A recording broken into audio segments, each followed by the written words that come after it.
It is very exciting to have you here today. Thank you for taking the time to join us and put focus on this very important topic: how to make use of everything we normally throw out in the food industry, upcycling. Before we get started, as you can see, we're on camera. So if any of you are uncomfortable being on camera, please raise your hands. Yes? Good. You're in the back. The camera won't hit you. It's okay? Goody. And another practical issue, if you have any questions during the talk, there will be time between the talks. Raise your hand. I'll point you out for whoever we have time for, and you'll be presented with a microphone. Yeah? Erik? Yeah. Good. Rasmus? Good. Okay. Today we're joined by a great mix of people. We have several guests from outside the school. Everybody here? Thank you. And we also have a great group of employees from the school. Thank you as well. And of course, our 4 classes we have from the international basic classes. Yeah. we have the green basic class. Yeah. And we have the 2 almost finishing classes, 2 cock. I know you can do it, yes. And also the guys team, my dear colleagues who are giving me a hand on this day. Give them a hand, yeah. And finally, our distinguished guests standing here behind me. Thank you all for taking the time from your busy schedule to be here in Copenhagen. Thank you very much. Give them a hand. Yeah.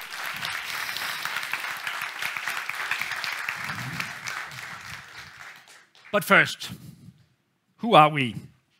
My name is Martin, and together with my colleague Rasmus, we represent the Green Lab, a food lab exploring the possibilities of a green gastronomy. We take a curious look on different aspects of a green gastronomy: legumes, grains, seaweed, fungi, and we take a curious look on everything that we already spent money on, energy on, producing, all the waste, all the side streams that are produced at this school. We take a curious look on that. And taking 2 steps back.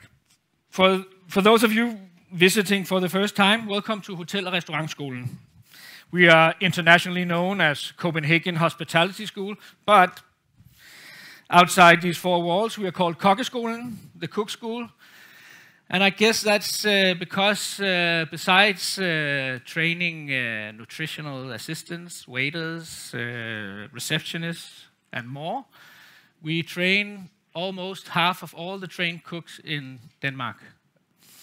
Today's event is made possible through the GUIDES project that is funded by Tuborg Foundation. The project has 3 main tracks: creating more social activities and communities for students, exploring craft pedagogy through workshops like our chocolate workshop, our bee workshop, our sensory lab, our fermentation lab, and more. And finally, our part, exploring a new gastronomy. But let's have a look at what you have in front of you. Rasmus? Ja, tak. Yes. Jamen, when we teach, we always make sure that the students have to taste something and not just sit and listen. We do the same today. So the first appetizer is of course made by side streams, and one of the most common ones. So peeling a carrot, leaving 10% peel, and that peel could be made into something fun. And fun, I think it's very important when training upcoming new chefs, because we like to play in the kitchen. So this recipe is actually these carrot peels made into a puree, added some sugar, and then dehydrated in the shape of a leaf, roasted and shaped, and then dusted with some leftover kimchi powder. And then there's a kimchi emulsion underneath as a dip. And it's a fun and playful thing because you can shape and mold this vegetable leather any way you like it. So for the students, it's fun to play. And I always remember to say, this recipe is not meant to be made only with the leftovers. It's a recipe from the 3 Michelin star restaurant Arsac in San Sebastian. And it's great fun to do with high-end produce, but it's also fun to do with the peelings. So enjoy. So why are we here today? Let's look at the life cycle of the carrot you're eating. At some point in society, we decided to use land to grow food. Some of it to grow carrots. The farmer plows the field, harrows, sows, waters, fertilizes, harvests, washes, packages, transports the carrot, first to storage, maybe a second storage, then to the school, where it's stored again, unpacked, rinsed, and peeled. And we mainly use the core, throwing away between 10 to 20%. Here within these 4 walls, our training kitchens are not a direct reflection of the real world. We mostly practice classical dishes and old techniques passed down from the great French masters 200 years ago. But that's a good thing. These are the foundation of our crafts, but they also create a lot of side streams. Trimmings, peels, and leftovers. The side streams are collected, washed, and tested here in the Green Lab. We experiment, develop recipes and products, and give them back to the students through upcycling classes and new ingredients. This is how we get them to... You guys know this in the back? Yeah? So I make them keep stuff for us. I make pictures, of course, and leaving in the kitchen. And in the morning, I come in early, and I take them out, and I go play with them. Yeah. And some of our... We have 7 kilos of lemon pith every day, if I can collect it.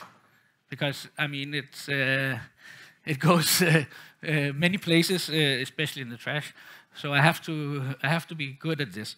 So we make these. This is very versatile, like a lemon paste that is pressure cooked to leave out the bitterness.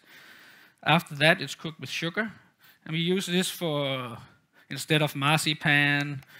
We can emulsify oil into it. Yeah, I even had a student who used it like an egg yolk to make like a crème anglaise lemon taste. So it's very versatile. All our different stuffs, we of course lacto-ferment, make these powders that are like acidic and have the distinct taste of what it's made from. So from parsley stems and from peels and so forth that are lacto-fermented and made into powders, so we can make it tasty. Of course, we make the misos. This one is a vegetable skin miso. We make coffee ground misos and more. Spent coffee ground is made into chocolates, like this. Using it in brownies. You'll taste that for lunch. Yeah. And so much more. Oh, yeah. No leftovers, right? So when we're cooking this, there's going to be water, leftover water. And right now, we've made this energy drink with our friend from Kost. Where you at, guys? Yay! So we use the leftover bitter water, and we sweeten it and add energy to it. It's just a fun project to show. I mean, it is a trade school, right? It's young people, so energy drinks are consumed here daily. So that's just a few examples of what we do. But let's be honest, there's resentment. You might even feel it right now in your gut. A sense of resistance and maybe resentment towards using leftovers. Who wants to eat trash? Right? But let me ease that worry by addressing a few common arguments. Arguments against upcycling. I hear them a lot. So, it's just a trend. I wish it was a trend. Trends are patterns. And I don't see many restaurants doing this daily yet, but many canteens are using it, trying to. Thank you guys for that. I have some here. And that's promising. This one I hear now and again, it's dangerous. Handling food is always dangerous if you don't know what you're doing.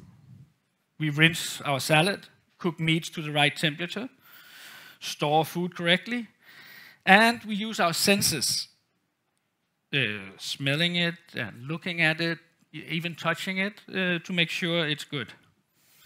It's best to wash your peels to remove soil, avoid conventional produce to reduce pesticides, and heat products to prevent bacteria growth and toxins.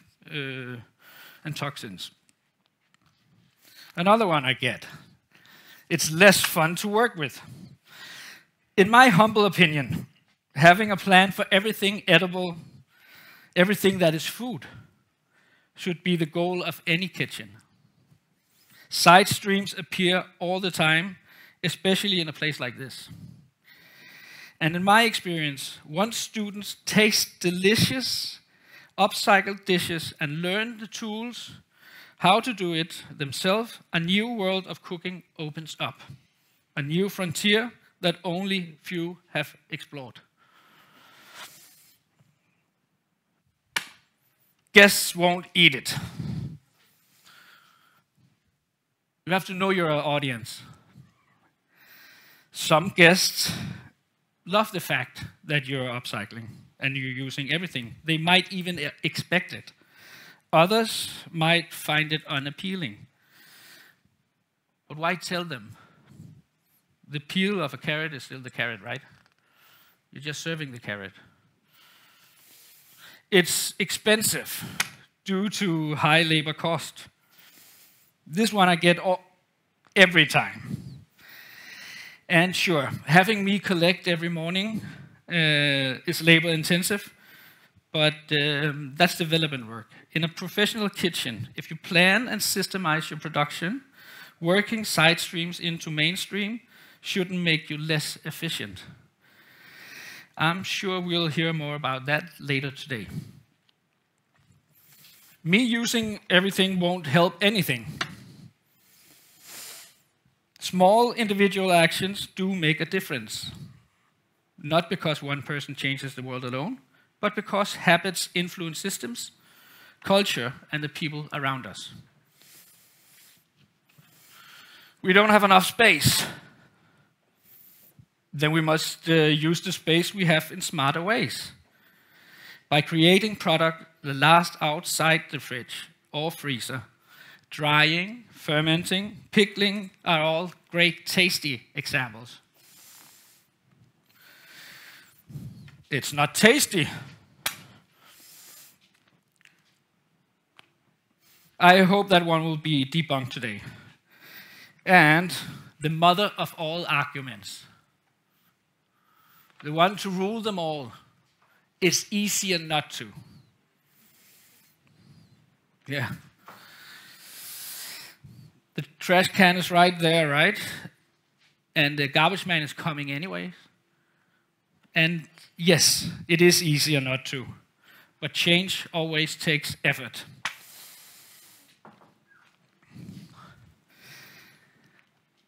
Our first guest. I can't overstate how important our first guest has been to our project.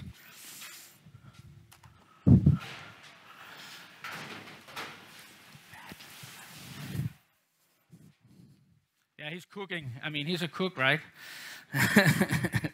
He's been a driving force and almost a regular here at the school now. Before I hand over the stage, let me tell you a quick story about how many students view him, who've had classes with him. A while back, we had a minister of education visiting us. A big deal for us. And he came with quite an entourage, with advisors, journalists, security, and more. And he came by the Green Lab to have a taste and a talk about upcycling. He came, I had this table, this 6-meter-long table lined up with products, and a class of students standing behind me who had just done a workshop on doing fishbone noodles.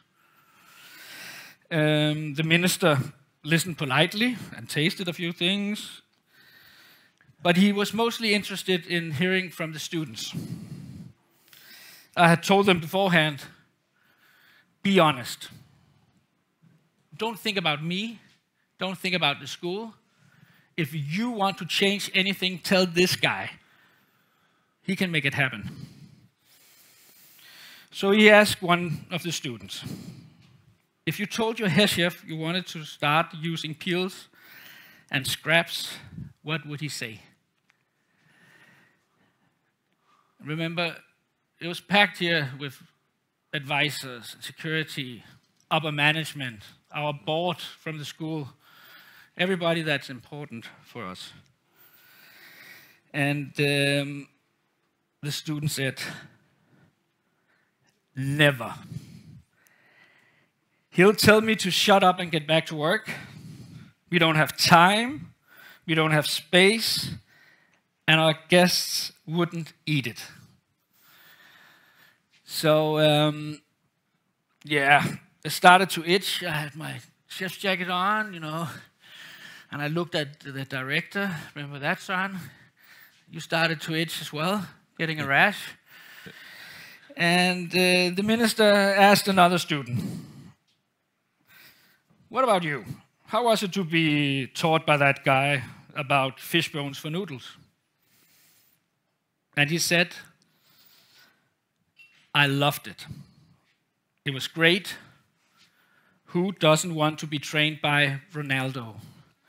Ladies and gentlemen, please welcome the Ronaldo of circular cooking, Mr. Matt Orlando.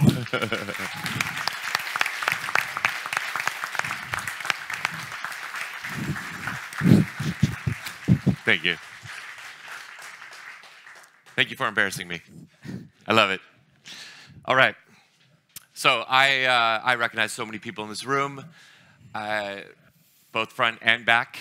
I have been a part of the Geist program kind of in and out for the last year or so, maybe a little longer. And I remember when I got the phone call, and I was still spending most of my time in Singapore, and I was coming back a lot, and I was just like, hey, you know, when you're back in Denmark, can you maybe help us out with this thing? And I was like, what is this thing? And I remember having a conversation 7 years ago with the former director and talking to her about the importance of this. And, you know, and then, you know, life happens, and then you blink your eyes and you're 7 years later and you're kind of, okay, where are we at? And when I got the call to come out and we started talking about the potential of this project and the potential of something for me personally that I hold very close to my heart. And I think it's a topic that has to be put out there for discussion way more aggressive than it is now. Because at the core of it, we're all chefs. And at the core of it, it's all about flavor. That's what it's about. And if we can use flavor as a driver to push this conversation forward, it makes so much more sense to people that are not totally familiar with what is going on here. Because I can stand up here and give you all these stats and why you should do this and how much water we save and blah, blah, blah, blah, blah, blah. But I can also just feed you a bite of food as well and probably get your attention much quicker than if I bore you with numbers and stats that go in one ear and out the other. Because that's when I get numbers and stats, they just go in one ear, out the other. And so to be a part of this and to see, I mean, Martin and I, we both walked in here this morning and looked at each other and kind of just froze for a second. We're like, oh my, this is actually happening. Because it's always something that's been like, it's coming, it's coming, it's coming, it's coming. And so, you know, I had this epiphany when I was with all the restaurants here today, because we all know each other. And I've been fortunate enough over the last 6 months to kind of go and do dinners at these restaurants, because that's how you really understand how someone is cooking, but most importantly, how their brain is working. And what I learned through those experiences is that everyone does it in a different way. And there's not one right way and one wrong way, because everyone exists in a different system, and they have to engage in this thought process and mindset in a different way. And when I've heard so many responses to this, I'm not even going to show you my slides. I'm going to talk about something else. It's okay. Much more interesting. No, I'll show them to you. But one thing that is always said to me is, oh, you know, we don't have the space, we don't have the time, we don't have the money. I would say all of those arguments are BS. Okay? And I'll tell you why. Because, you know, at ESSE, at Abbas and at ESSE, we exist in Denmark. And we have resources to do that here. And if anyone in Denmark says they can't do it, I mean, then we're in real trouble. But most importantly is where these other restaurants are doing it, because it's a lot harder than it is to do in Denmark.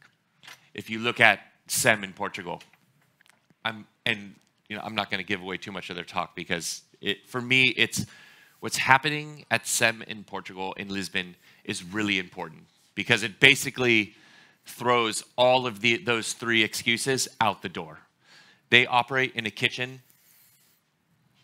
I'm not going to tell you. It's very small. They're going to show you pictures of it. But why it's so important is because they are doing it in that space. And that really shows you that you just have to take a little time to think about how we're going to do this. If you look at Nolla up in Helsinki, I mean, they are operating in I would say, a wasteland of responsible circular thinking. No one is doing it up there. The system is against them. The logistics are against them, but they're still pushing forward with it. Silo in London, they're operating in a massive city, which means they have limited contact to their farms outside the city. So they actually make the effort to get out of the city, but most importantly, understanding the logistics of a city. They paid a lot of attention to that. And then domestic up in Aarhus. I was so surprised with what they were doing, and they are like the quiet warriors.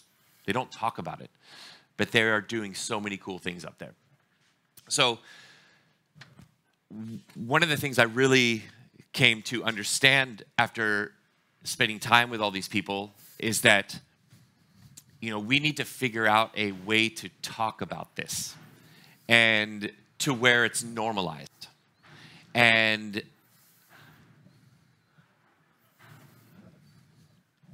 yes. So I've been spending a lot of time on this topic just because I'm just opened a new restaurant 10 days ago, and we're trying to understand how to communicate about this. And obviously, when you have a restaurant for 10 years, like a Mass, and you shut it, you really spend a lot of time dissecting that apart to the molecule and understanding what we did in that space and how we did it and what we did wrong, what we did right.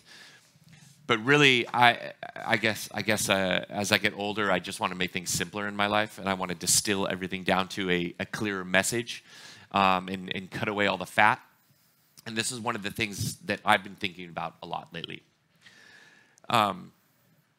So these are stems and skins and seeds and everything else, all byproducts on the table. And at Amass, we were very aggressive about how we talked about these things. And this is an oil made out of the skins of this, and where we make a powder out of the seeds of this, and really focusing on that vocabulary of stems and skins and seeds and stuff. And that was fine at the time. And I appreciate that time and learning how to communicate about those things. But in moving forward, if you still refer to them constantly as stems and skins and seeds, they're only ever going to be that. And I always, I like to refer to this analogy. You have the tomatoes and the tomato skins. They're all the tomato. And if you are at home and you slice a tomato and you put it on the table and you put some salt on it, you never go, this is the tomato and its skins, right? So why are we doing that in the restaurant? And it's not that I don't want to talk about it. It's that I want to learn a new way to talk about it. And so what we're trying to do, and we are still very much at ESSE in our kind of infant stages of understanding this, both with the kitchen and the dining room and how we present this. But if you our current rendition of this is, when you come up and we have a smoked tomato skin oil on the menu. But instead of leading with this is a smoked tomato skin oil, this is a smoked tomato oil made with the skins of the tomato. And so you are leading with the preference that the skins are part of the tomato as opposed to something separate. I'm not saying this is the right way, and I mean, I'll probably change it next week, but currently this is where we're at. We had a fava bean shells versus fava beans, two very different flavors from the same plant. And we've made a tart shell out of the fava shells, and again, very different flavor. But opening people's minds up that fava beans don't just taste like fava beans. Fava beans taste like many things, especially if you put them through processes. An orange is an orange is an orange. I think this example particularly, I know Martin was just talking about the pits of the lemons and stuff, and I would say we don't use a lot of citrus, or we don't use any citrus at the restaurant. So it was actually, and I do love citrus, even though we don't use it, but it was so interesting to me because we spent a lot of time in the GEIST program on this, because when we first started, Martin and I went dumpster diving in the bio-waste just to kind of unpack what's actually happening out there. And the amount of citrus we found in there was insane. And I'm going to try to remember the exact stats. Did you say the stats? Yeah. Did you? So we use so many lemons that if we divide it by the days open, we throw out 7 kilos every day of lemon pith. Yeah. And that represents 75% of the weight of the lemon. So we pay for that 75%. And we throw it away. So there's also a very much a financial argument for this. So this was a project where it was the first project that we were able to scale. Kim in the audience was a big part of this project. We had made ice cream out of bread in the earlier days of Amass, and then Yamobi reached out to us. Marco's, I think, in the audience somewhere, who initiated that. Shout out to Marco up top there. And we started talking about how can we use the excess bread from Yamobi. Misshapen bread that's maybe over-fermented, all of this stuff. So we started, I mean, one mistake we made is in the initial part, we wanted to make bread with like black and fermented herb stem powder and all this stuff to season the bread and kind of swirl it through. And then we learned really quickly that you do not mess with Danish people's bread. Do not put stuff in it. So then I I think Kim and I were sitting there looking at each other, and we're like, well, didn't we make this bread ice cream a couple years ago, and we hadn't done it in a while? We're like, yeah, maybe we could do that. So fast forward, I think we spent 2 years trying to figure out how to scale this. So a bread company and a restaurant trying to scale an ice cream. And that's when we learned that collaboration, none of this happens without collaboration. None of it. And that's when we learned that if you just involve an expert in the thing that you're trying to do in the process, we reached out to Hansens ESSE, one of the best ice cream companies in Denmark. Rasmus is one of the owners, is probably one of the most free-spirited, open-minded people in the world.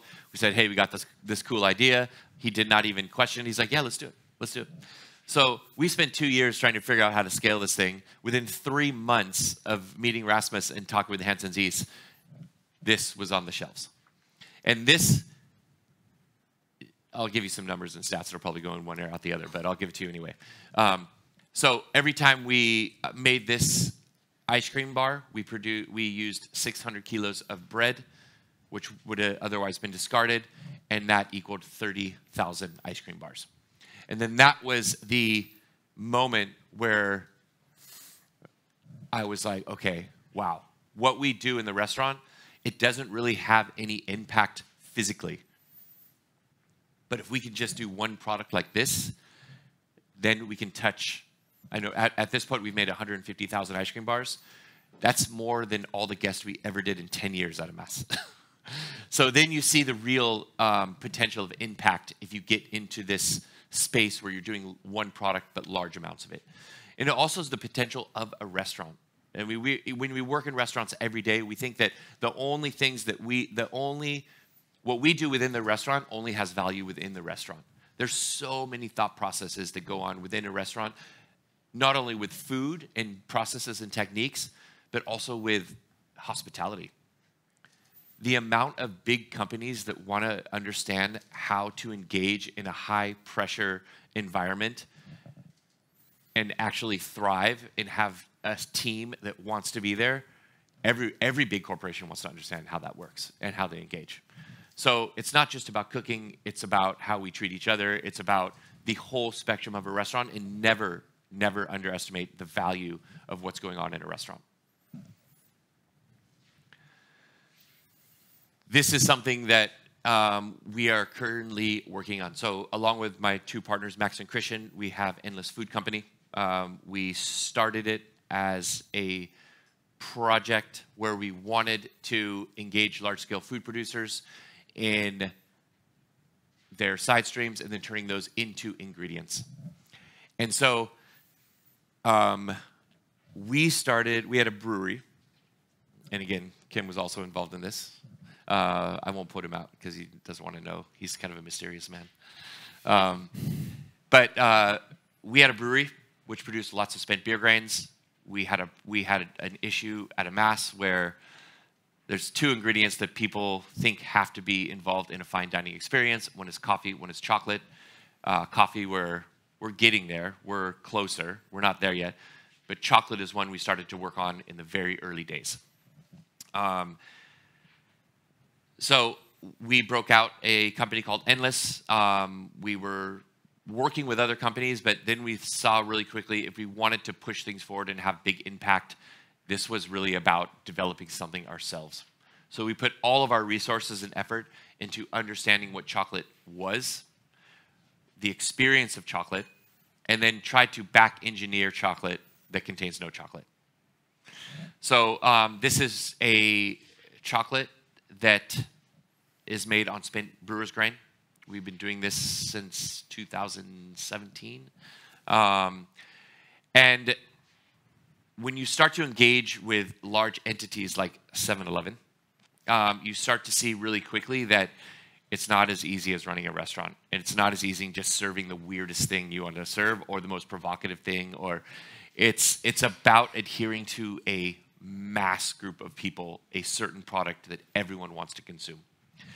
And so we were in contact with, so 7-Eleven, not a lot of people know this.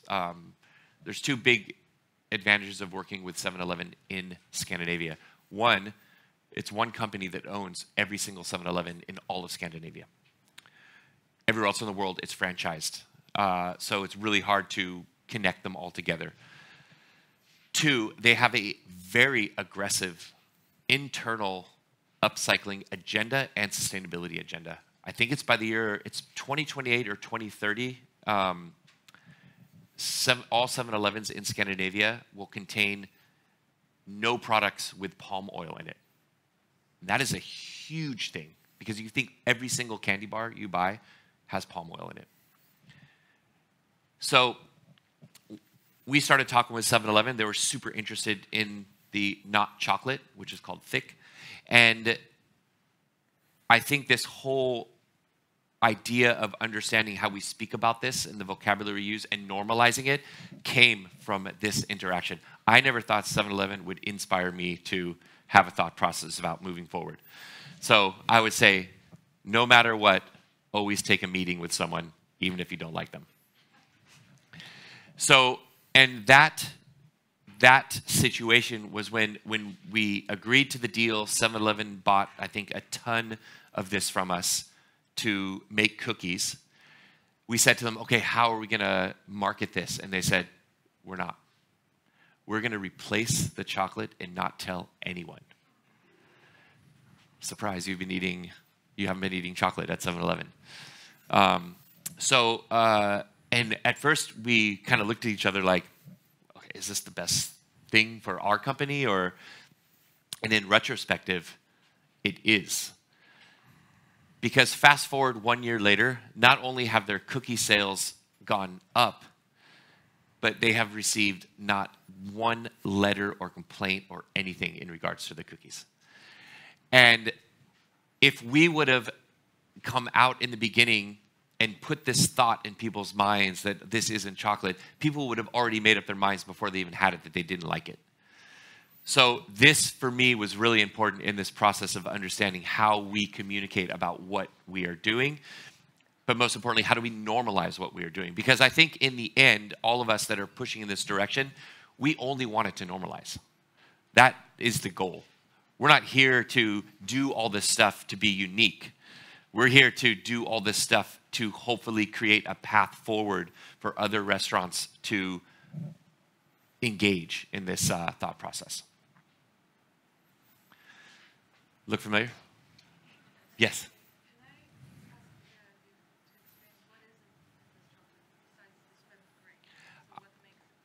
I would, but I have to kill you. It is. She just asked, "Can you explain how you make the chocolate?" So I can tell you that it is because we are a startup and have investors and stuff. So I can tell you that it is spent brewer's grains. It's a plant-based fat and it's sugar, and then it's our little black box. It's a very clean label. There's 6 ingredients in it. That's it.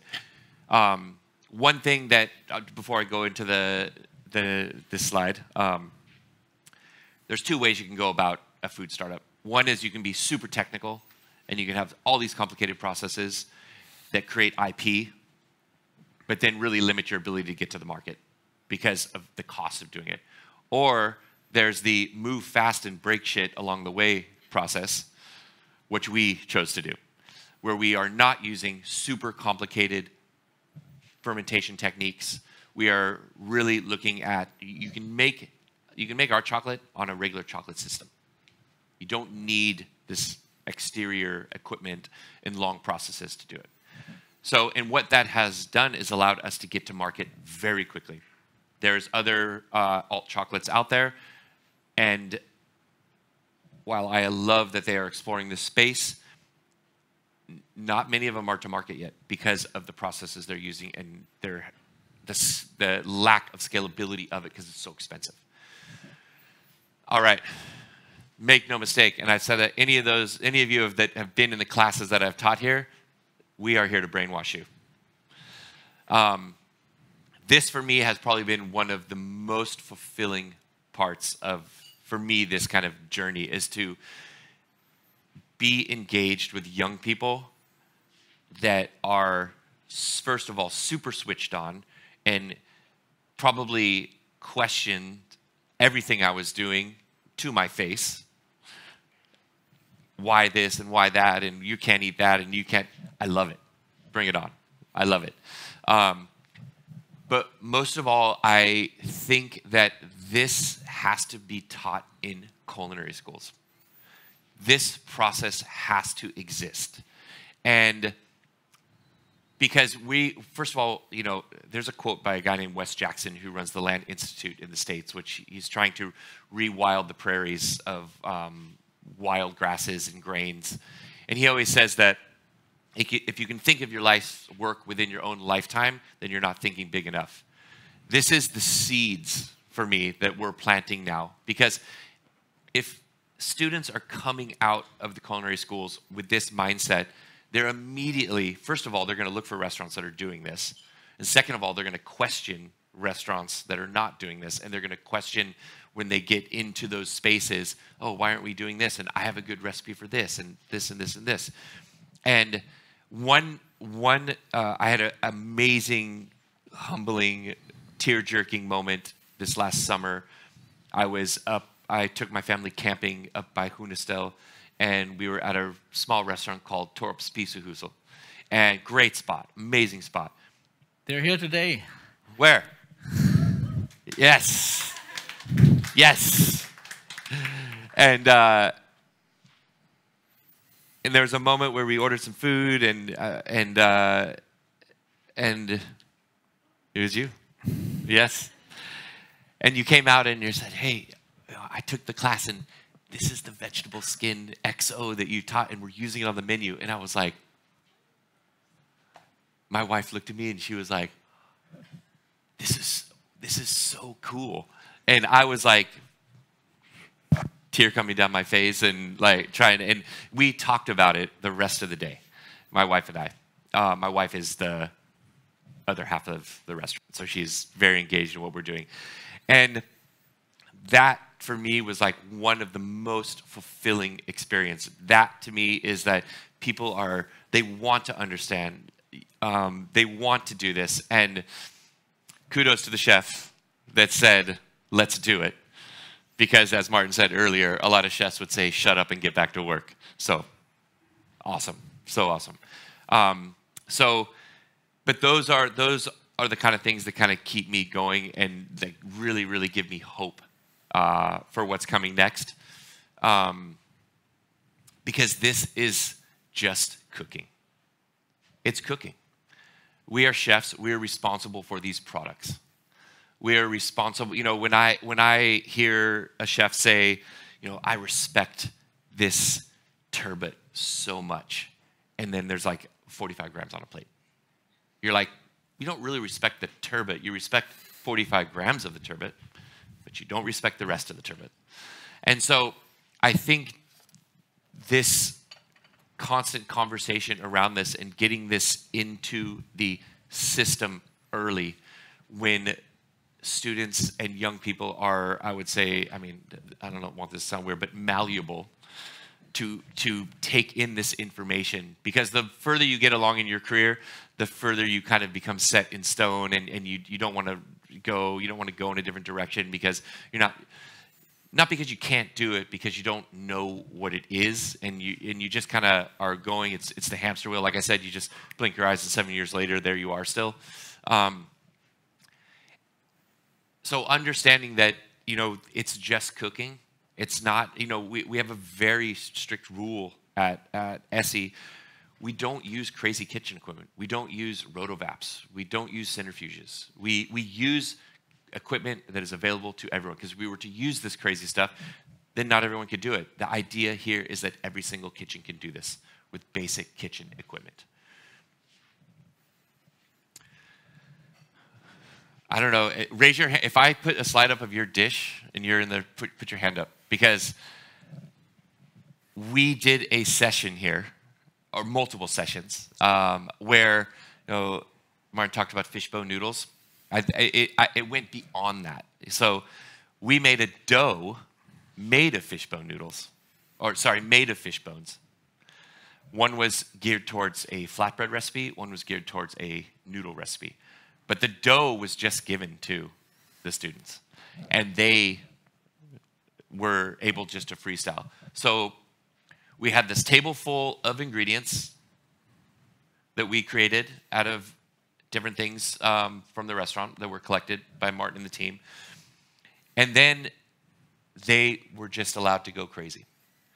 And these dishes, when we were doing the menu at ESSE, we referenced some of these dishes so this is actually possible with this dough. So, of course, noodles, dumplings. That was probably the prettiest thing anybody ever made. Again, more dumplings. The winner. Are you in the audience who made these? Oh. This is a snigel or a cinnamon roll, okay? Made out of fishbone puree, the pulp from beetroot juice, and hazelnuts and sugar. This fucking blew my mind. And when he told me he was going to make this, I was like, what are you talking about? There's no way. And there was, I would say, 99% no reference to fish existing in this at all. So in all of my years, would have never thought to make a cinnamon roll out of this. And so that just shows you that I wasn't here just to teach, I was here to learn. And there were so many things that I took away from this experience that has influenced me and my thought process towards these things that I am truly, truly appreciative for. This is where we're exploring the next version of this conversation. We have cut away so much of the fat that was out of mass, and we are really trying to understand how a restaurant can exist with this mindset and not be this place that is outside of the ordinary. First of all, it's a restaurant. It's not a temple. It's not this crazy place. It's a restaurant. People need to have good food, drink good wine, and have a good time.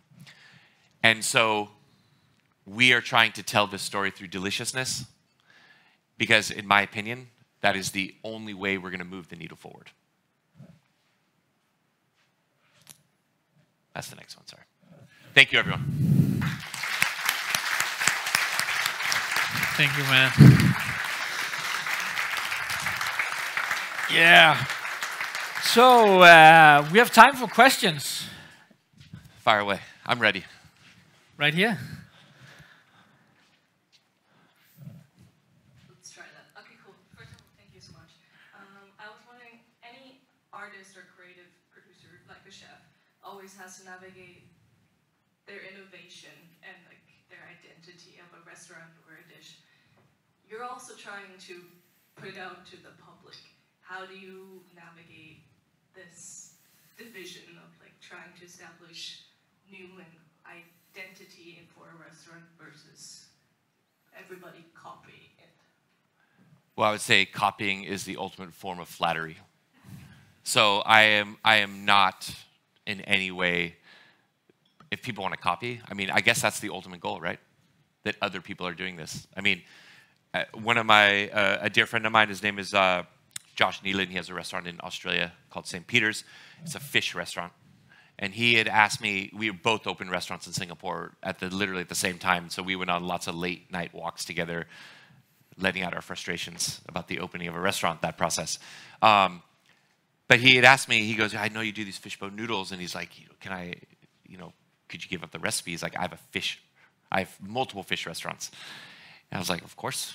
And he messages me, he's like, dude, this is one of the biggest, most impactful processes that we've used to address all the bones of the fish that we were throwing away or making stock and then throwing away and stuff like that. So for me, that is what we need to strive for. This is not about like being original. Being original is that's all based on ego. This is about giving. I mean, ESSE will be 100% open source restaurant. You know, Emily and I, Emily's here right now, and I are working on a real strategy to put everything out. Visually, you know, if we post a dish, you know, of course every restaurant does this glamour dish and top shot down, but if it has a specific technique in it that's valuable, that we think is valuable, like you guys had the fermented potato bread with a butter that's whipped with vegetable skin XO and vegetable skin miso. That XO is a very easy process to do, but you just need to have the mindset to see the potential in vegetable skins. And so we'll put a picture up of whatever we put, and then we'll post a recipe and a video following of how to actually make that. So for me, this project is about giving things away. I have a startup already. I do not want to do another startup. What is enough? Yeah.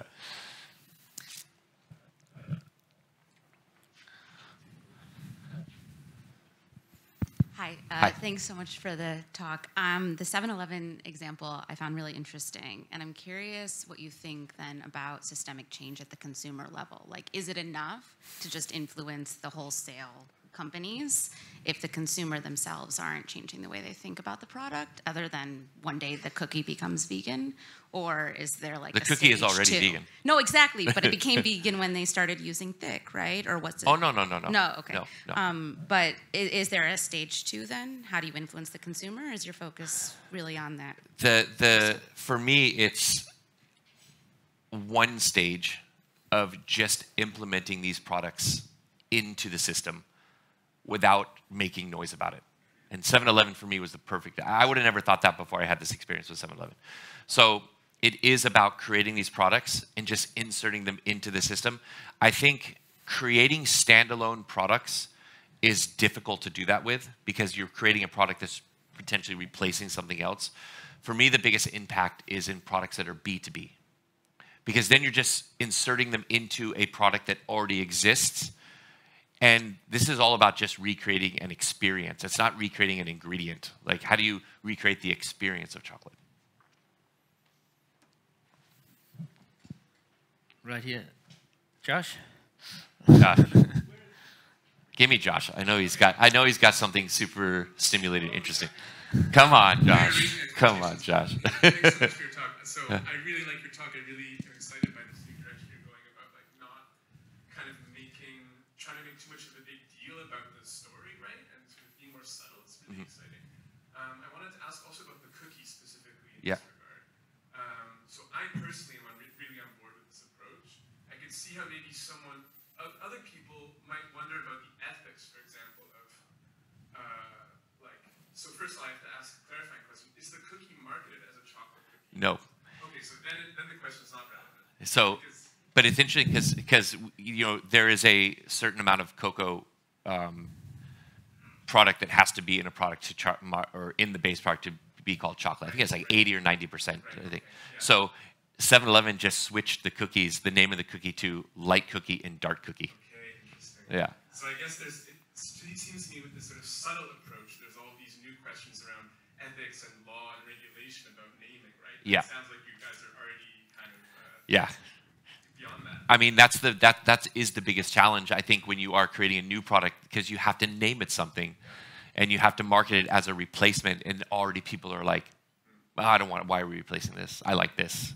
But then you have to go into the story of, you know, environmental impact and the chocolate industry and labor and all that stuff. And this is, like I said, like leading with deliciousness and flavor, as you can convince people and get it to market much quicker than trying to tell this long, deep story about what's happening. And you have impact on all that stuff as well. Cool, thank you. We have time for one more question. Let's take it in the back, right up here.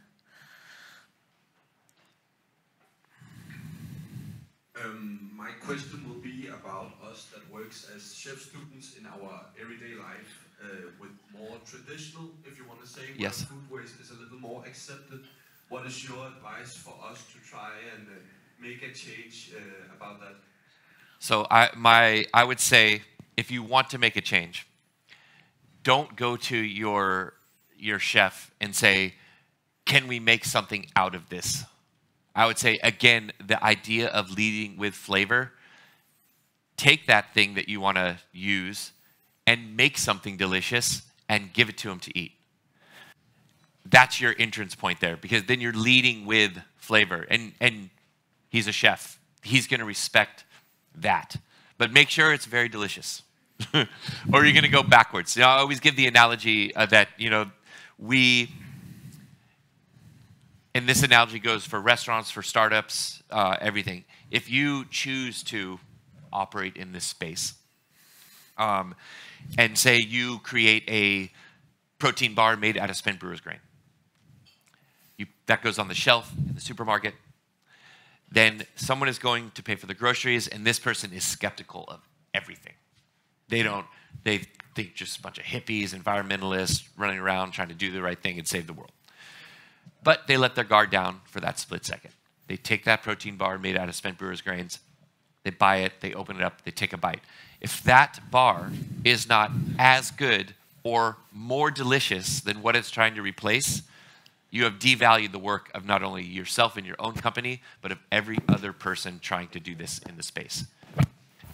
We have a responsibility not only to ourselves, but to all of our colleagues to produce delicious things. It's the most, I don't care if your product has the best environment or least environmental impact. I don't care if it's the most sustainable. If it's not super delicious, it is irrelevant. Completely irrelevant, because you actually do more harm than good. So deliciousness has to be the driver in this conversation and this entire movement. Movement's weird, it's a bit righteous. Thought process, mindset.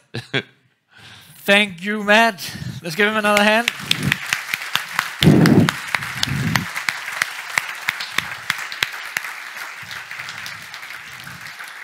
Very inspiring. Thank you, Matt. Our next speaker is Albert from Nolla in Helsinki. Give him a hand. Thank you. They have a flicker? Where's the clicker? Here it is. Amazing. Thank you. Well, good morning, everyone. God morgen, I think I learned. So first of all, thank you, Martin and Matt, for including us on that. I mean, it's such a sick lineup, so it's very humbling to be among all these people that we've been admiring, referencing, copying for many years. So 2017, we decided with two friends to open a restaurant in Helsinki.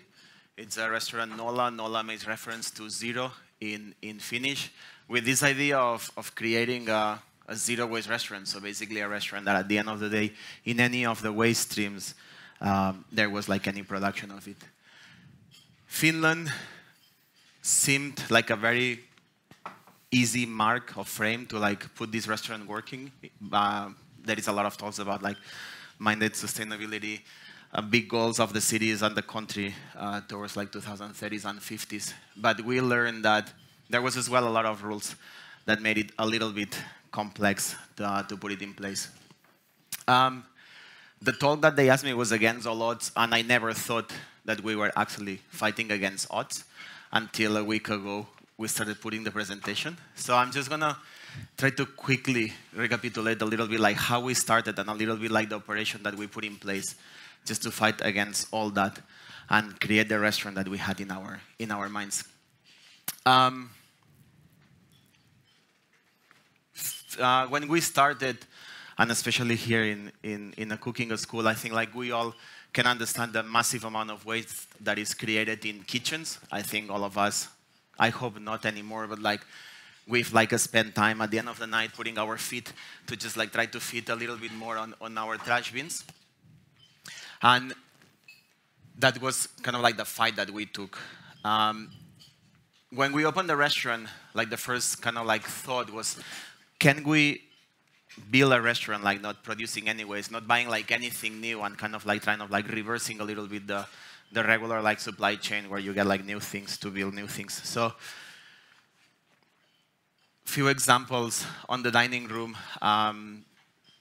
We were able like to find a lot of like materials, like our glasses that like all soda bottles, our napkins that they are like made with end of like textile lines, like our pots where we put our flowers is like seconds.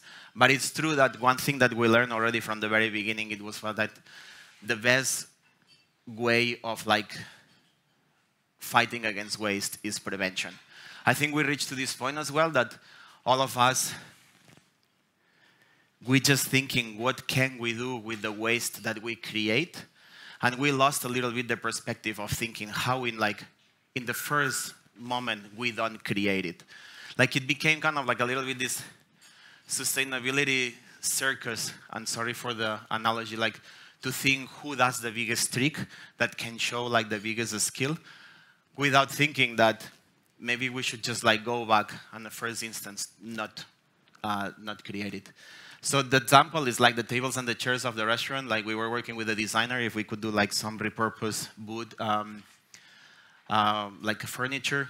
And he mentioned that like, would you like something that it's made from like upcycled materials that in 5 years you will need to change? Or would you like to go for something that it would last forever? And that's, for example, one of the approaches. An example of this kind of like upcycling process of like how we take as well like materials on the equation of it. It's like our line of plates, like crockery. So the plates that we use in the restaurant, they follow like 3 different lines. One is like second-hand plates, so like plates that they are already created. They are like a store somewhere. We get it, we give them a new life. Then there is another line where there is plates that they are created without using like any energy, so or like any electricity. So they are hand-casted and then just like wood fire. And then the last one is like working on a university. We understood that on the atelier where like students are working, there was a lot of like ceramic that it was left. So we took this with a student where she found like the way of like breaking down all this ceramic, like repurposing, creating like a new material, and then just making the plates. Sorry, making the plates out of it. Nolla has been always like trying to think the approach of zero waste like holistically. One of the first misunderstandings when we started the restaurant was that everyone was talking about food. 8 years ago, 9 years ago, when we started doing a little bit of researches where we were trying to do, did make or not like any sense. We visited a few restaurants that they call themselves zero waste, but we were eating food with like single-use cutlery and single-use plates. So this was maybe one of the sparks of the ideas that it wouldn't make any sense that I'm talking about not wasting food because all the consequences of it, but then I just don't take any idea on like materials, drinks, packaging, etc. Finland is a cold country, more than Denmark. 8 months of the year, I would venture to say 9 months of the year, there is nothing growing above the ground except snow or yellow snow on Saturday night. So one of the biggest odds was like sourcing and provenance. We were like trying to understand a little bit. I'm from Barcelona, sorry, first of all. My partner is Portuguese and the other is Serbian. So as my blonde hair and blue eyes tell, I'm not from Finland. So we were trying to map a little bit like everything that was happening in it. Locality was obviously like the starting point of it, just especially for traceability. We're coming from countries like Spain with like a massive agriculture that probably is not the one that to be most proud about. So we wanted to make sure like where all our ingredients were coming from. And we started working with the small producers like-minded, vegetables from organic, biodynamic, regenerative farms, meat that it's mostly wild or poultry, like for this like a smaller impact. Invasive species, we have like a big problem with, for example, crayfish or like white-tailed deer. Fish coming from Finnish lakes. We don't use any farm fish. The legs are like full of fish that no one wants to use anymore for some reason. Probably because this salmon fillet society that we had become, the spines and the bones are not like very exciting for anyone. And then dairy as well, coming from around like 200. It's like the furthest kind of like ingredient that we receive is butter coming from 100 kilometers away. But we couldn't find better butter, so we just kind of like increase a little bit the 250 kilometers diameter that we understand as our local. When we received these ingredients, we were thinking like how we could do the best out of it. I think everyone here will touch a little bit probably the subject of maximize the use of ingredients. Doesn't make any sense. Further than upcycling is like when you receive like some ingredient, just like use certain parts that society accepted as noble, and then there is certain parts that they are just like born to be thrown away. So the aim was get up to 100% of the usage of ingredients. But sometimes we discover that actually you can use them 200 or 300% depending how like you look into it. One, energy consumption or like energy used to grow them, water to use to grow them, but as well like a lot of like respect for the people that is working every day to grow these ingredients that without them we couldn't actually do our job. This is a very stupid example of tomatoes. We did a dish where we were peeling the tomatoes. I will use the word skins. I hope Matt forgive me. But like we were left with a lot of skins that we really didn't know what to do. We're coming from a very fine dining backgrounds, so this normally like fits the bin. And maybe the easiest was like drying and sit them down on the dry storage until we found something what to do. We were just doing oil. All the things that we do at the restaurant that they are like very simple. Same as Matt, we don't have like big labs, R&D or anything. So it's something very like achievable by everyone. But then we discovered that the pulp that was coming from the oil was even like nicer than the oil itself. So it was like curious and probably very eye-opening to all of us to understand that something that is normally thrown away, it actually have not one but like two applications that I adventure to say that maybe they were better than the tomato that we got at the beginning, like this sunless finished tomato. All our products reach to the restaurant without packaging. So this is one of like the biggest rules that we implemented from day one. We don't accept any single-use plastic, so there is no piping bags, there is no vacuum bags, there is no cling film, there is no styrofoam boxes, there is no aluminum foil. Nothing can enter the restaurant. So working with these like like-minded people, we could achieve that. It's true that there was a lot of like back and forth at the beginning, especially with like fish, meat, and dairy producers. It took a minute to look into bureaucracy and understand that EU regulations, they are not as necessarily as strict as people want to believe they are. It's true that it needs to be like careful and put systems in place, but everything was achievable. Again, against all odds, just like thinking a little bit further. Vegetables are very easy. Best packaging ever invented, peels. But it's true that when it came like to fish, meat, or like some other like ingredients, like we needed to put a little bit of thought. Fish, meat was as simple as getting like these catering boxes with some ice just to keep the cold chain inside gastronomes, I think known by everyone working in restaurants, that can be washed endlessly and just like properly covered. There is a little sticker on the edge, just like that it says which product it is, dates, etc. This is what EU regulation demands. But other than that, like we were able to cut like massive amount of styrofoam in this case, or like vacuum bags coming from it. As I said before, like we think Nolla as like holistically, so it's zero waste back in the house, front of the house, like everywhere. So this is an example like how we receive like our spirits. Matt says something I think massively important is like community. Like without others collaborating with us, it's impossible to achieve anything.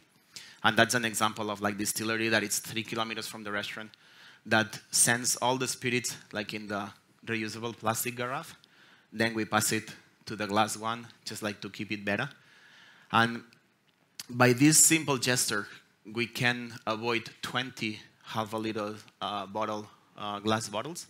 That it doesn't seem much, but in a country where alcohol consumption is quite high, it saves a lot of bottles at the end of the year, especially in Christmas time. It's true that the bottles can be recycled, but I hope as well we all understand that recycling is not forever. And the material, once it's recycled, is not actually adding value. It's getting worse and worse until one day it needs to be discarded as well. So recycling is like very much like the last resource that we have in our mind. This is an example of coffee and how like a small changes or like a small thoughts, the seeds that Matt was talking before, like can change a little bit like the operation of actually a city. When we started, we asked if they could bring the coffee without vacuum bags. Cafa is like the roastery that we work with. They say that, oh, how you dare to ask that? Coffee will get spoiled, like all this beautiful aroma and everything. Anyway, we just look for like a container that could keep the air inside, but it was able to release gas out, just to keep like these organoleptic properties of the coffee. And they started like bringing it to us. Little after, they start like bringing that to all the restaurants that they were working with. Little after, 2 other companies got along and did the same. And now it's almost all the companies that serve coffee to restaurants, so B2B, they are like delivering in this kind of containers. I think that it's like, I think one of the most impressive things that probably we came along with is like how desnaturalized waste is and how we lost perception of waste. Like working with them, like I love them dearly, so I hope they don't take this personal. But like Data Space is like a coffee place where they roasting coffee where Ryan and Pedro are sitting and they serving coffee where the computer is. So they were roasting the coffee there. They were vacuum bag it. They were taking the vacuum bag. They were walking it. They were opening the vacuum bag and then were putting it on the mill. So, and I think this is like the best example to understand that why society should perceive waste if there is material that is born and the whole goal of it is just to be wasted. So it's one of the big fights maybe that we've been taking from day one is like this denaturalize the normalization of waste. Like how we can explain people and how can we make them understand that waste, what is happening now, is not normal. Happen the same in the kitchen. There is no clean film, no vacuum bags, no piping bags, plastic ones. And yeah, and I think this happens to a lot of us that we are here. The revolutionary learning of that is that we can use lids. I don't know how it's here in Denmark, but I've seen a lot of kitchens through my career where people takes big amount of pride on like trying to put a perfect clean film covering like containers that there is not even like a wrinkle, that it's beautiful. No? It's like a moment of pride at the end of the day when you can just leave this beautifully. That it makes no sense, but I guess it's part of ego that Matt was talking before. But yeah, so we solve most of the problem with lids. There is a massive amount of like different containers that every kitchen can get, big, small, different sizes. And that's how we do it. Another example of how we're trying to avoid waste, but as well like chemicals, that is a little bit like untouched issue. It's we installed this, how is it in English? Ozonated water. So it's water that instead of being H2O is H2O2, so there is kind of like ozone added into it. And it has like a massive antibacterial and disinfectant properties. So by this machine, we clean all the kitchen, everything that can be cleaned with cold water. So we cannot use it for dishwasher.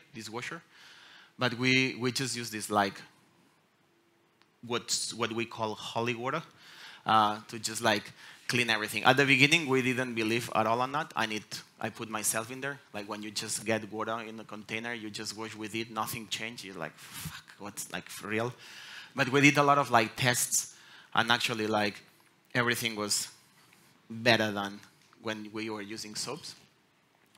So we cut around 80% of the chemicals used in the restaurant, just by this small action of like installing this machine that it's extremely affordable. I think it cost us 1,500 euros.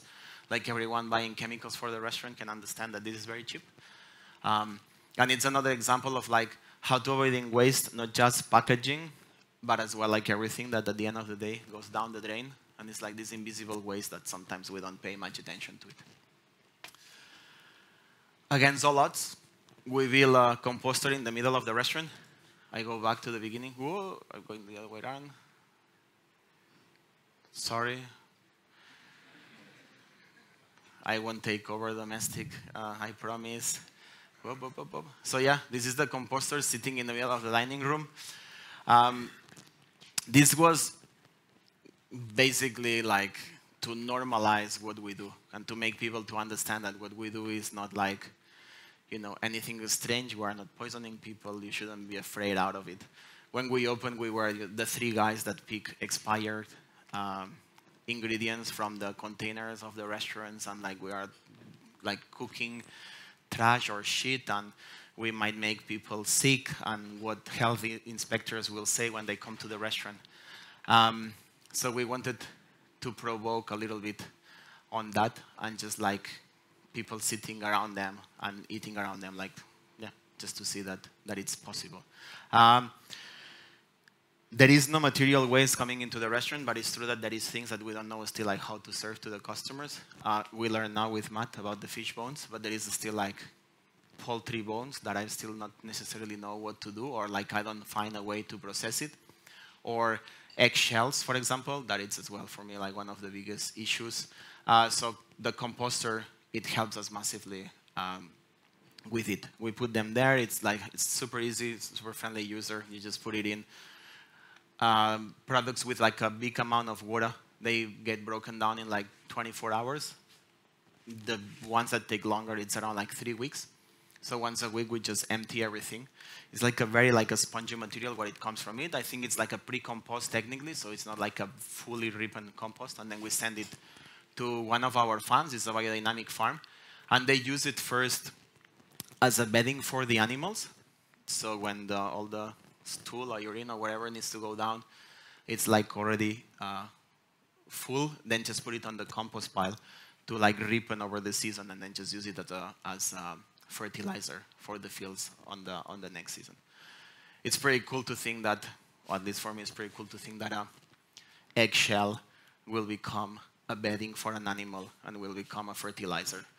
So have like 2 lives after what normally has none. But we don't want to use it as a bin. We want to use it as a resource. And we didn't believe that just having it there without checking what was happening in it would make any sense. So we have this software where we record every night everything that goes inside the composter. So it's very simple to use. It asks you who, why, what, and how much. This is like the 4 steps that you take. And at the end of every month, we just check a little bit the data, and we can understand the hotspots of the operation. Where are we failing the most? Where are we failing the less? So we are able to tackle these issues in the restaurant. I'm not a data-driven person, but I understood that without data, it's very complex sometimes to move forward.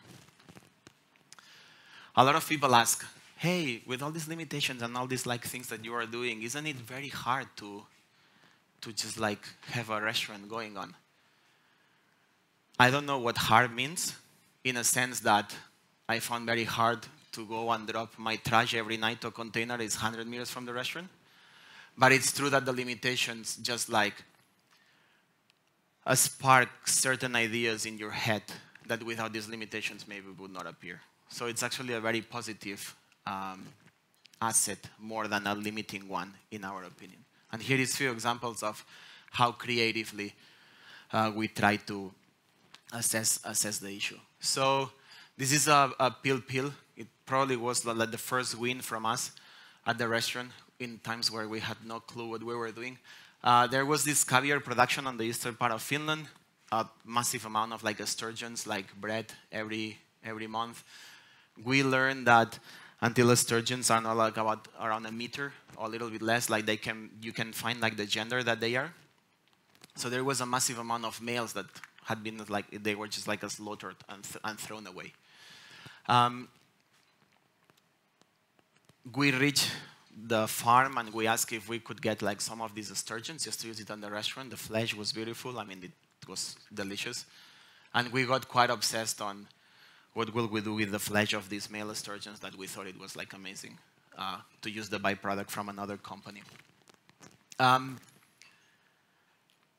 We learned of it, but then we realized that there was around 60% of the fish not used. Head, skins, bones, like they have massive head that weighs a lot.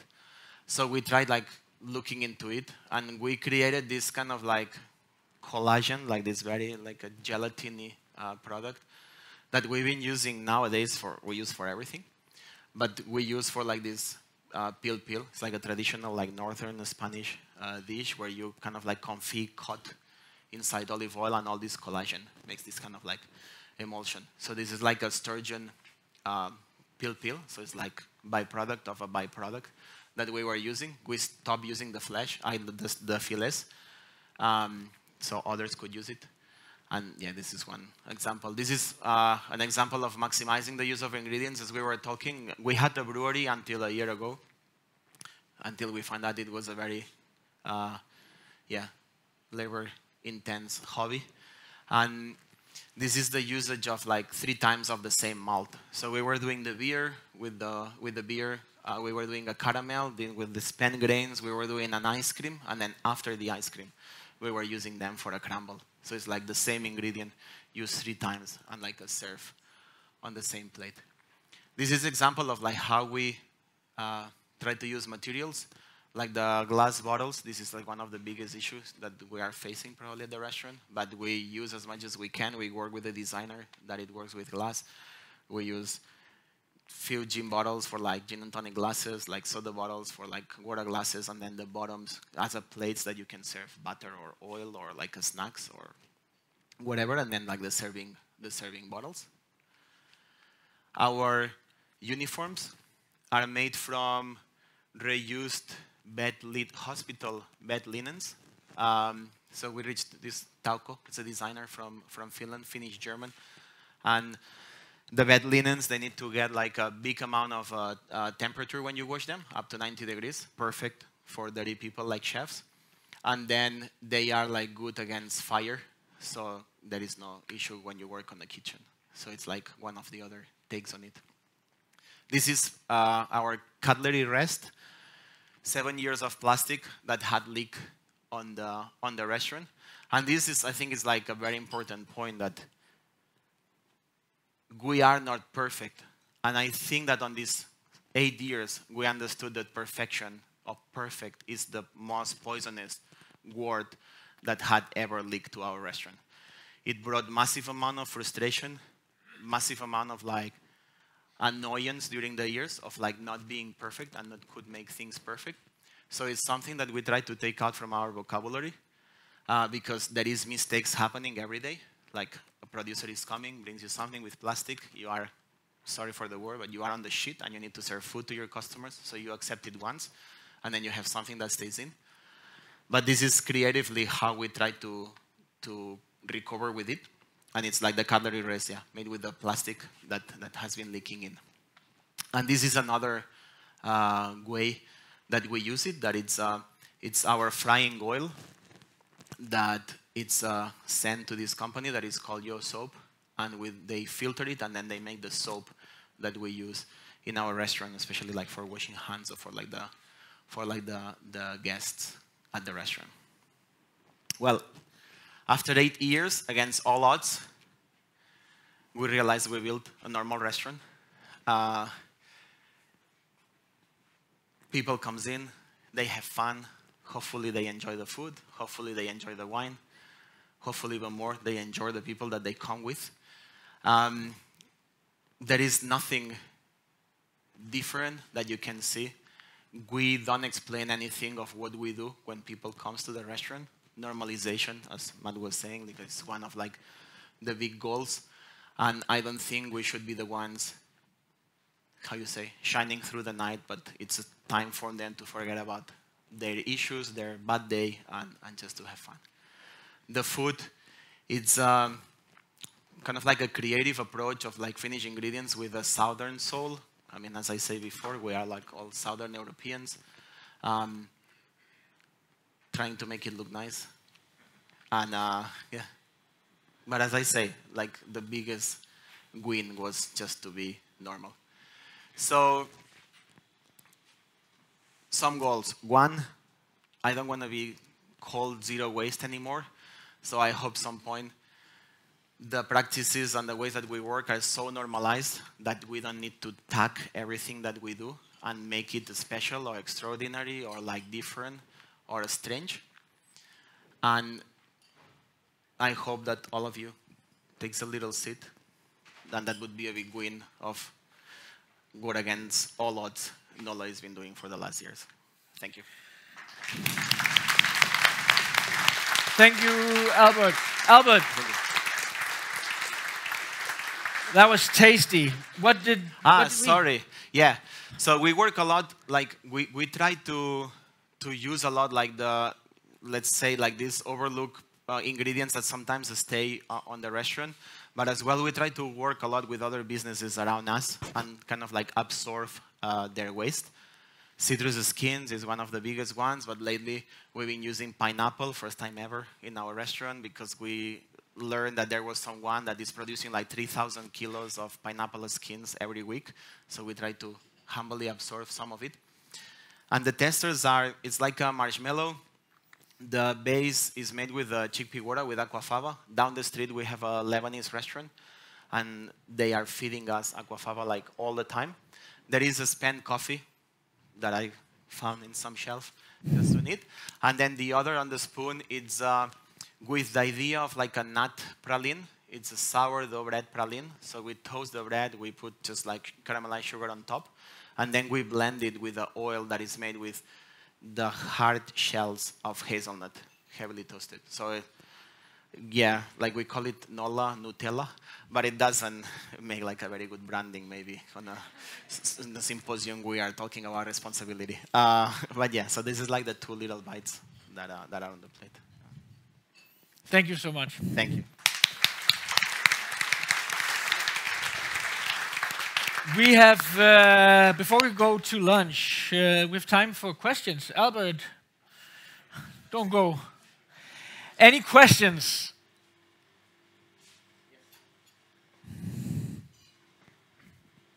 Okay. I was just curious, you've both talked a lot about not trying to hide this zero waste, but like not trying to preach it or make it apparent.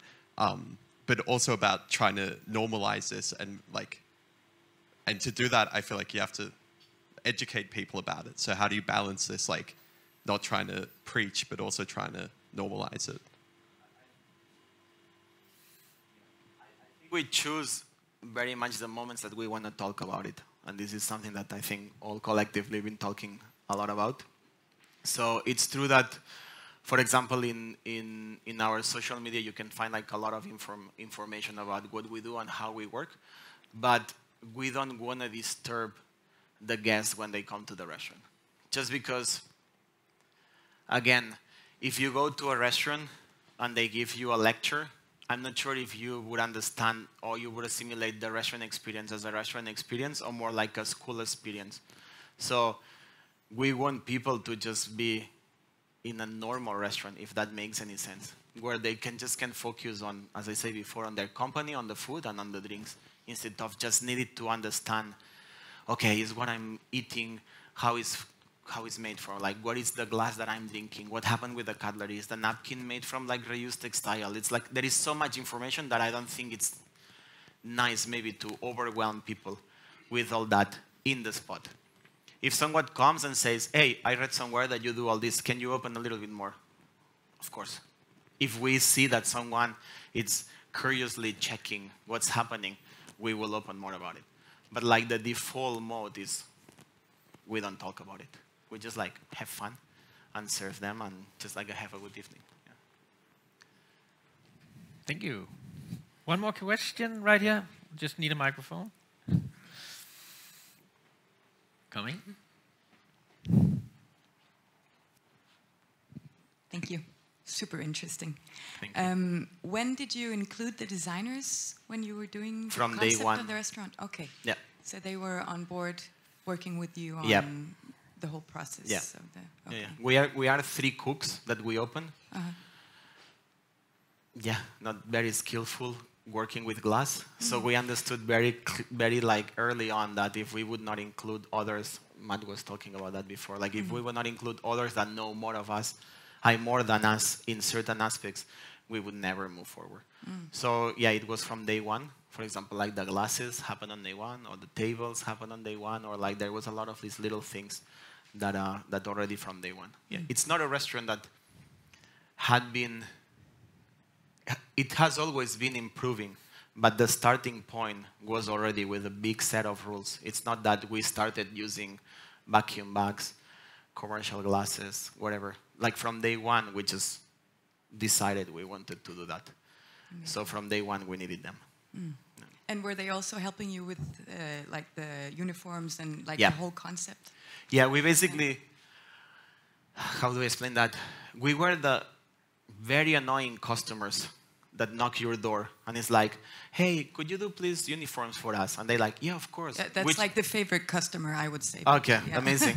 I not always experience it like that, but it's like, which color you want? It's like, no, I don't want color. I want to know which material do you use, where it's coming from, like all these kind of things. So this is basically what we've been doing, just trying to get from people what they know better than others, and just like to include it in our operation. Yeah, so the design people like me, we should also be talking more and earlier on in Absolutely. stages like this. Absolutely. Because that's like a dream project. Yeah, because I feel sometimes it's like very hard to find these connections. I'm not sure how it's in Denmark, but at least in the same Finland. thing here. Okay, Yeah. Finland is kind of like people is very reserved. Yeah.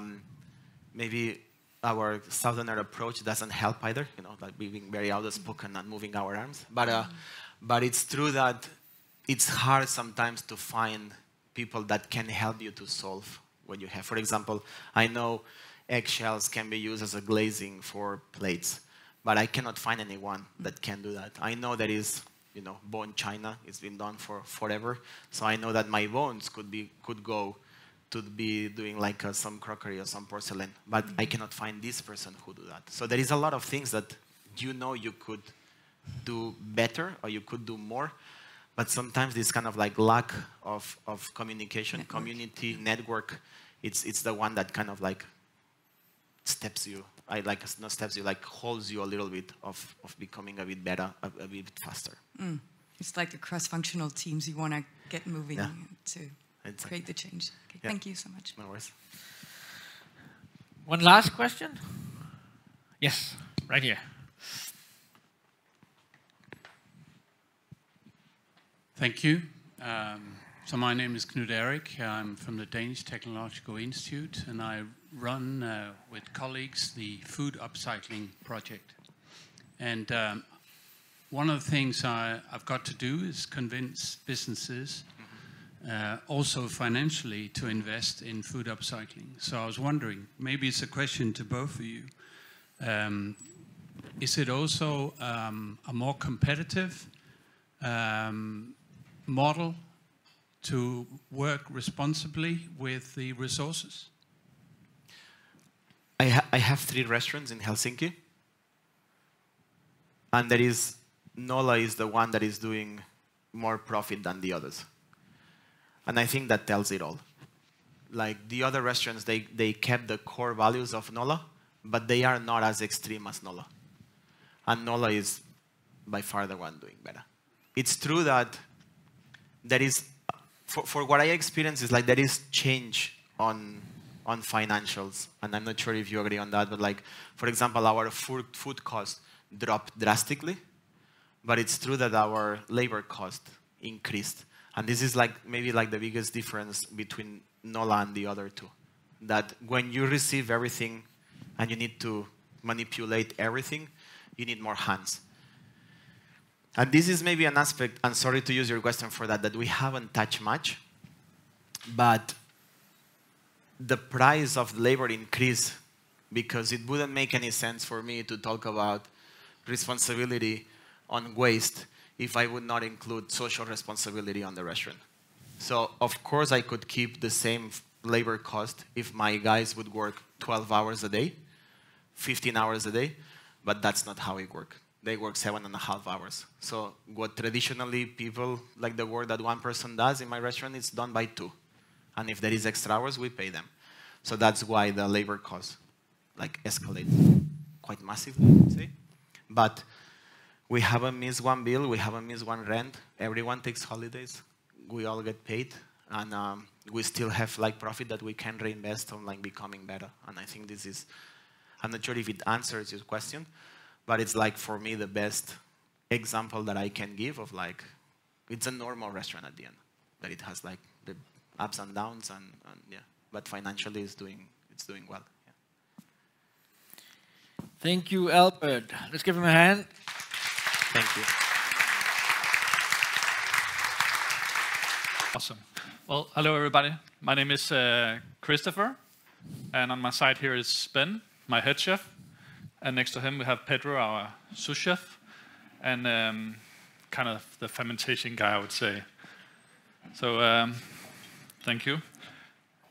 Basically, we brought all of domestic almost. So, but yeah. First of all, thank you, Martin, for having us, and also Matt.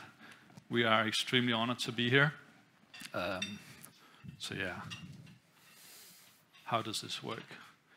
Right, so domestic is located in Aarhus, and we are like a restaurant that started back in 2015, and it's actually me down on the picture there, back when I had hair. That's gone now. But we started with the simple goal of cooking food with only local ingredients. And from there, it's kind of evolved. So in 2017, we got our Michelin star. And ever since then, it's been an exciting period for us.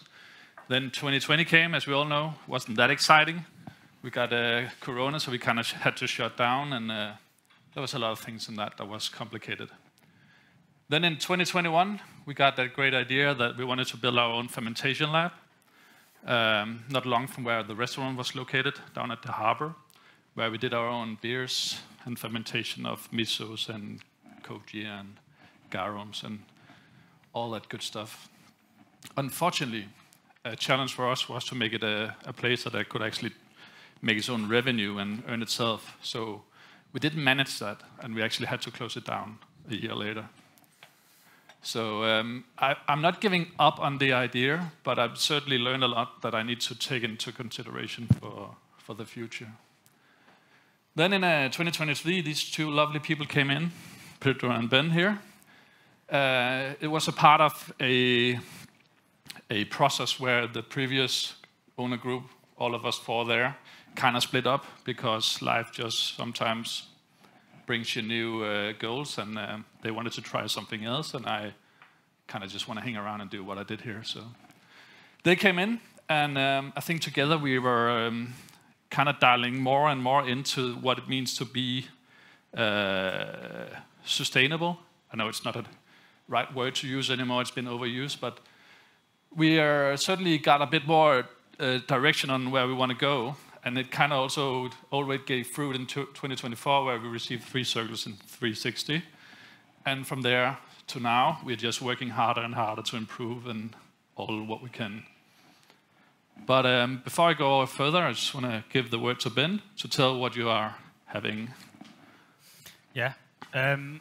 So in light or in hindsight of this whole upcycling, we wanted to give you a little bite that was quite easy to take with the hand.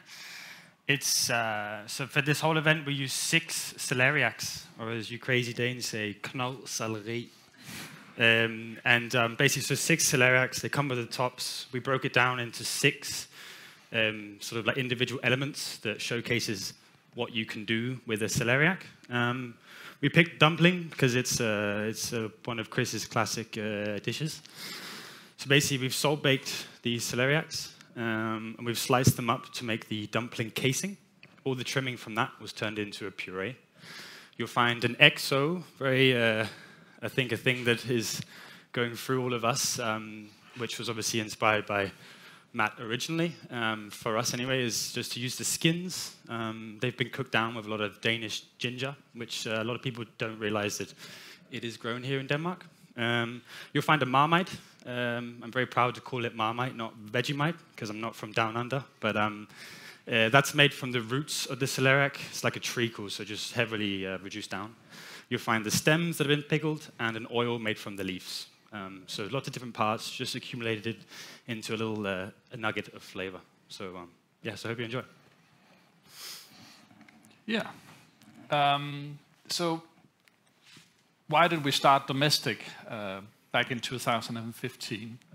And I came from a restaurant that was very classical in the way we cooked. So it was mostly French ingredients.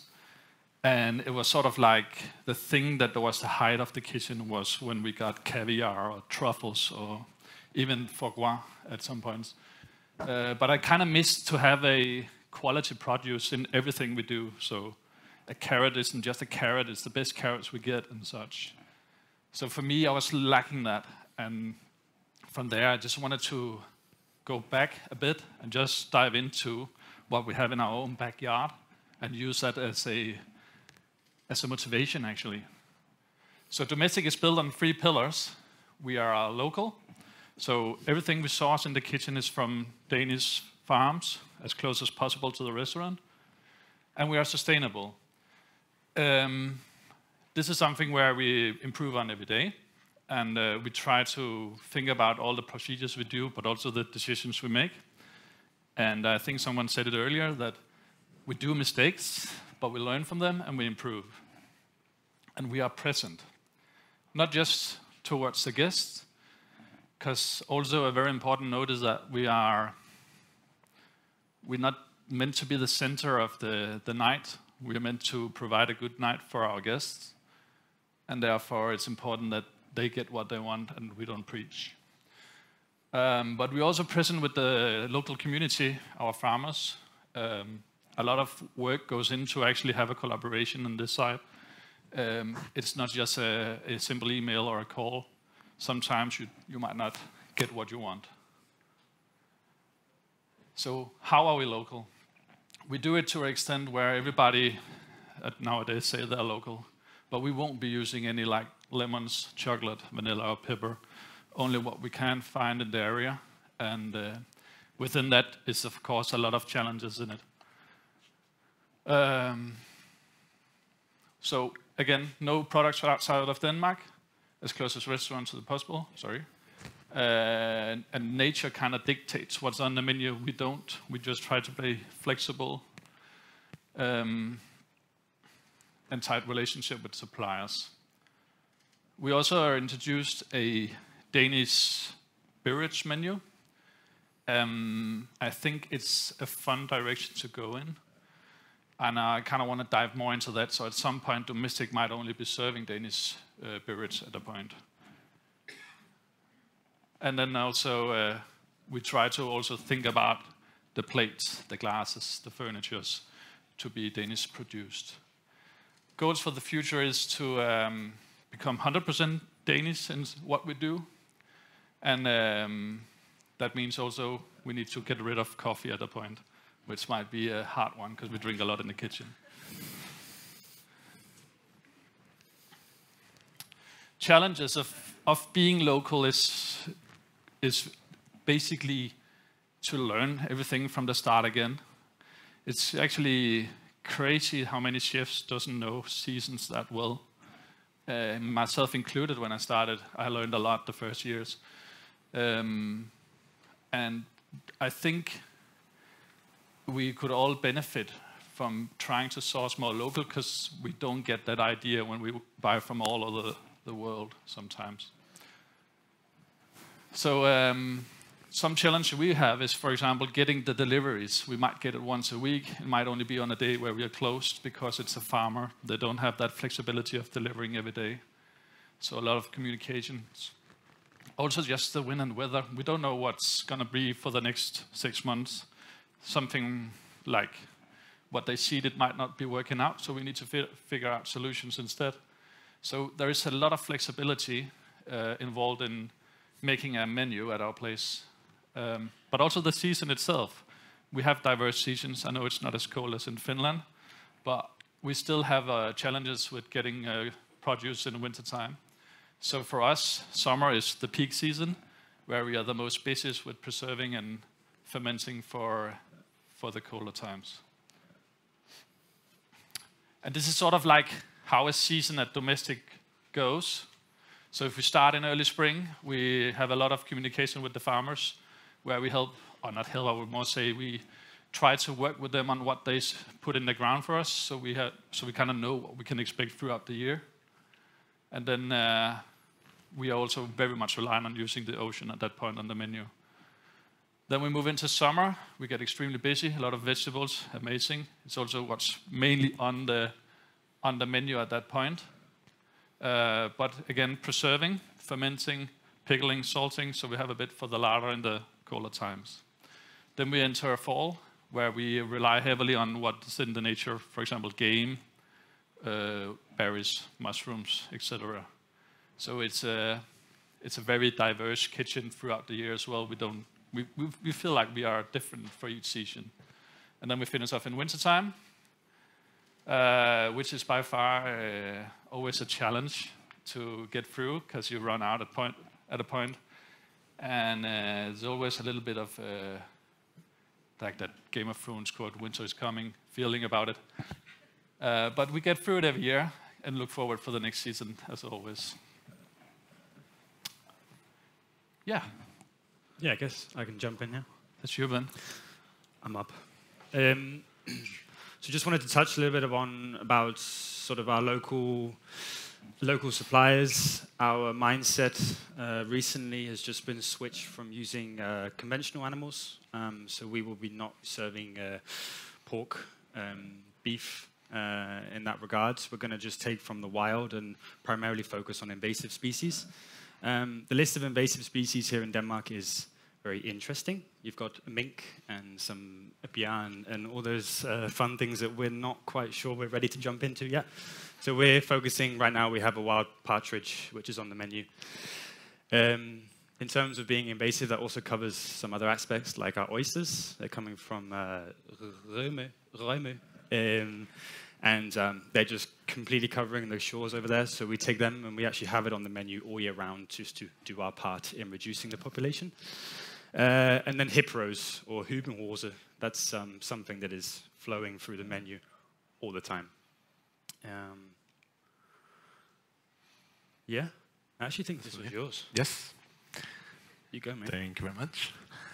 So guys, when we come to sustainability, in our kitchen is very important to include everybody that give us time.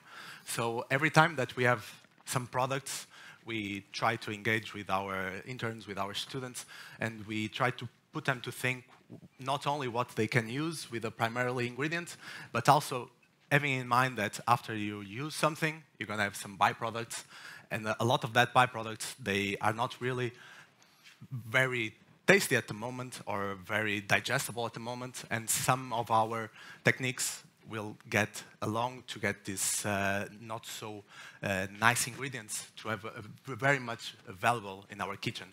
So then after we process it, we're going to have these beautiful products that we can include in our menu, and this way we can make, of course, money out of it, and also have these beautiful ingredients to impress our guests.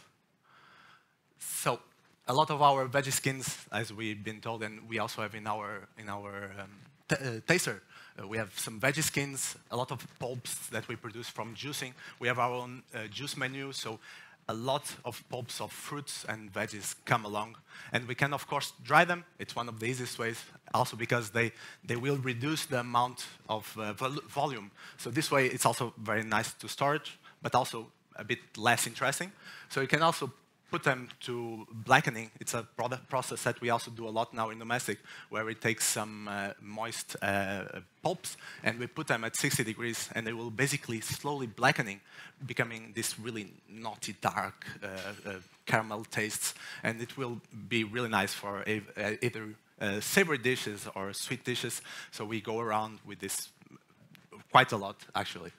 Then, of course, we do a lot of fermentation.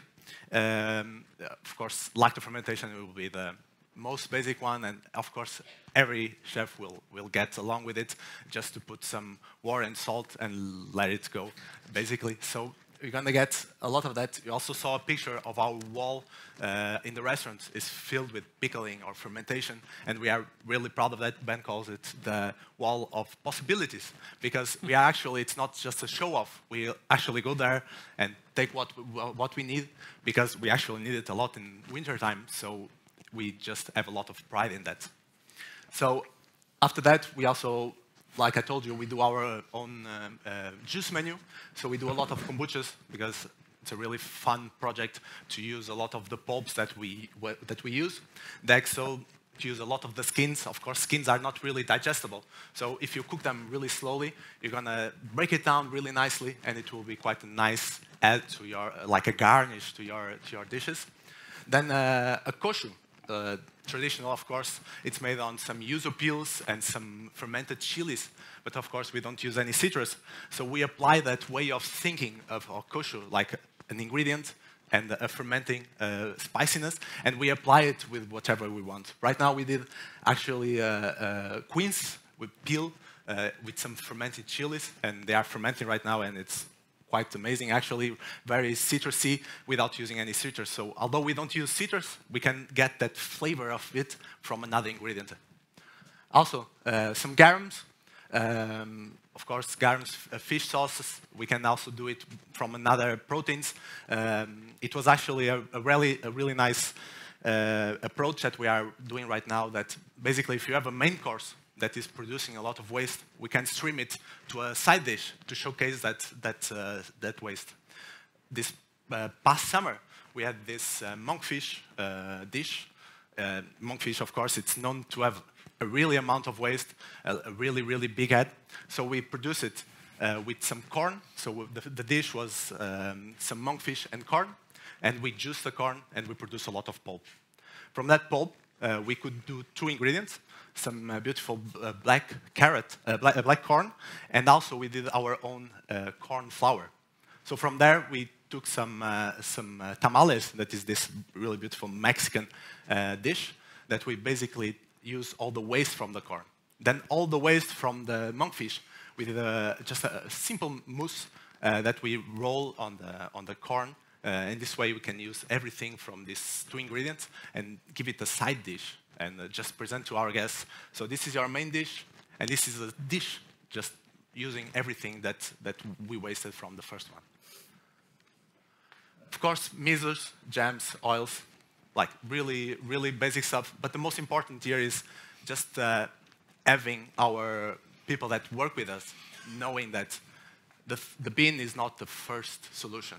So it's always important to put ahead in your mise en place that you think that you also need to do something with this, and you need to reserve time to put effort in dealing with your waste. Yeah, this is some illustrative pictures that the one I talked before.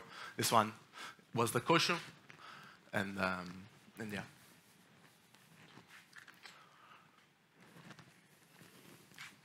So I guess I got the straw of pointing out a lot of the facts when it comes to reducing our single-use plastic and other things. So we really, like Chris said, 2023, we dialed in on what we can reduce coming into the restaurant. At the time, we didn't realize how much of an impact it was making, even though we're such a small-scale restaurant in terms of the big world. A lot of things, baking paper, vacuum bags, piping bags, there's always a solution to use instead. The best one, I think, for me is the NOS canisters to make these nice fancy foams. Our solution of that is we don't use it. It's simple as that. The best one for me, though, was cling film. I had a really hard time thinking, how do I get rid of cling film in the kitchen? So I called Ryan, who you'll see a bit later. He's from Silo. I said, how do you not use cling film? He said, I'm sorry to sound a bit like an idiot, but put a lid on it. Simple as that. like Albert, he touched on it earlier, just put a lid on it. So these are all the facts here on the side, or like the numbers that gives us our total CO2 like emission that is saved each year on these products. The next one, and I think this really ties into our name of this slot, is following the paper trail.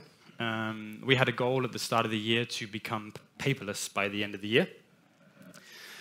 To be brutally honest, we haven't made it.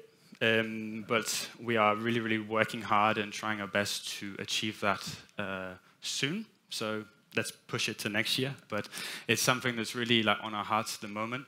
What we have replaced is the things that are ticked. The question marks is open to a discussion. That's where I bring you in. But then the dots, they are the ones that are in process. I'm just going to touch quickly on some of the ticks. The mise en place, that's the MEP. It's very common just to take a piece of paper and write your mise en place, throw it out at the end.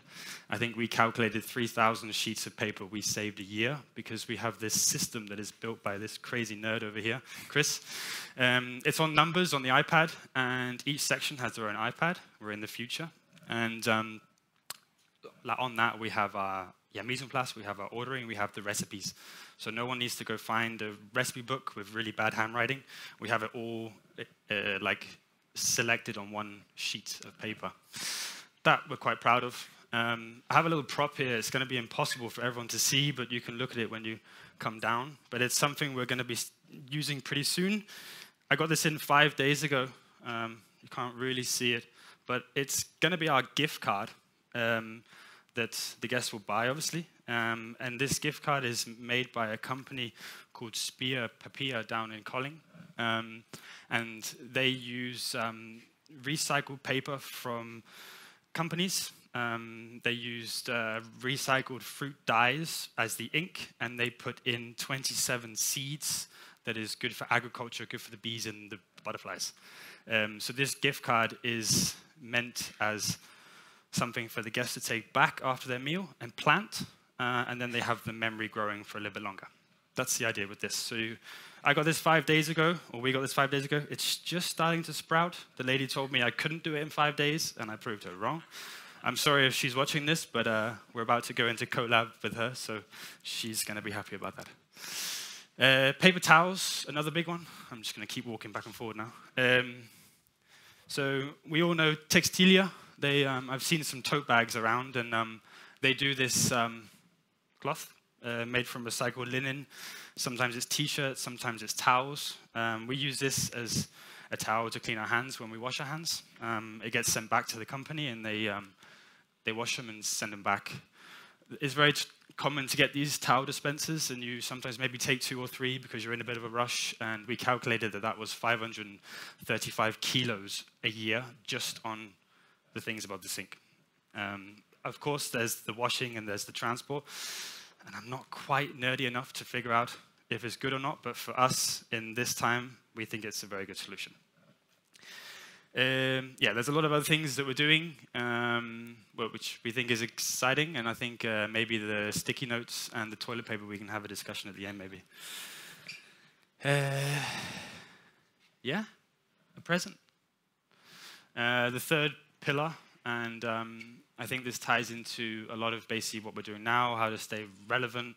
More and more restaurants are opening up. A lot more restaurants are closing down, and we need to sort of keep up with the times, but also keep fighting for what we believe. Doing an event like this is incredibly inspiring for us, and just to even be a part of these guys and this sort of movement is something that we're very proud of. But touching on some other rock stars, and that's like Albert said, it's our like suppliers. We had a meeting with them not long ago, and they had lots of frustrations about this, that, and the other, and the stuff they go through in the winter and the sun, and they get sunburned, and they're out there getting snowed on, and then we just take a product, so what, to throw in the bin, which we're like, nah. So we try and have the respect as much as we can. I'm in contact with them every week. I call them all. I ask them what's coming in, and if you have any problems. I think that's the biggest one, is that instead of just taking what they have on the list, sometimes they might have something that they think has 0 value, but as chefs, we're like, that's a lot of flavor right there. So finding their problems, a lot of B-grade stuff that has blemishes or bites, showing the perfections in the imperfections, I think is something that we're really trying to strive for. In terms of the kitchen, we have a pretty mellow team. This is 95% of it, but there's no real hierarchy, there's no real sort of egos. We get everyone involved. We have a coffee in the morning and we figure out what's going on, what are our problems, and how we can get through the day. Yeah, we take it day by day, basically. Yeah, this lovely lady down here, she's called Meda. She's 100 meters from the restaurant. And this is my last prop of the day, is a glass plate. I would say stolen, but I would say inherited from the Silo book. I speak to Ryan a lot. This plate, so when me and Pedro started in 23, Chris mentioned about the food lab. In 21, they made a bucket load of beer, which there's only so much beer that guests can drink. Unfortunately, it went out of date. It was still really good. There's only so much beer that the chefs can drink. So we actually decanted it into glass jars. We have it on the shelves. We reduce it down. We do a lot of things with it. We made a beer sorbet last year. And then with all the bottles we gave to her, and she basically melted them down to this little piece. I can't remember what the Southern Jylland... What he said.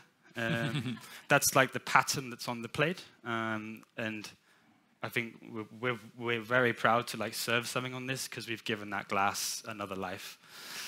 Of course, there's only so many plates you can produce, so we're now thinking of what we can do with all the other glasses. We have a very down-to-earth, humble approach. Like Chris says, it's not about like us when the guests come, it's about the guests having that sort of night. We're very eye-to-eye, and we sort of try and, like Albert said as well, not just drown them with information. And work-life balance. I think that's like one of the hardest things is like this industry. We've been doing it for a long time, me for 15 years especially. And I've been doing 100-hour weeks, and for me that was normal. The next restaurant I go to, it comes down and down and down, and then this restaurant, we do max 42, if not 160 hours a month, which I think we can pretty hard and pretty proud to say that that's what we do. It comes down to me and Chris having kids in the same week 3 years ago, and we both said, okay, like our partners and our kids, they need us, so they're probably watching, so hi. But yeah, I think that whole work-life balance is something that we look as a whole in terms of being responsible. It's not just about keeping your scraps, but it's also about looking after the staff and how we approach our like every day, basically. Thank you.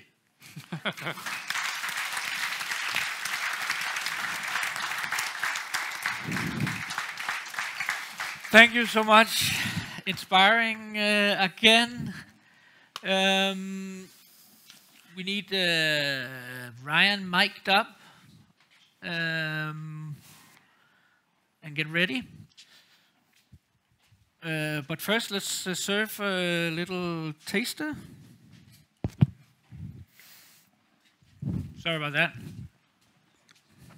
Yeah, the next guest, due to our it's going to be Ryan, but before we give the stage, let's hear it. Do you have any questions for the guys from Domestic? Any questions? Nice. How would you guys approach a no paper situation at your workplace? Would it be feasible? There's one guy over here.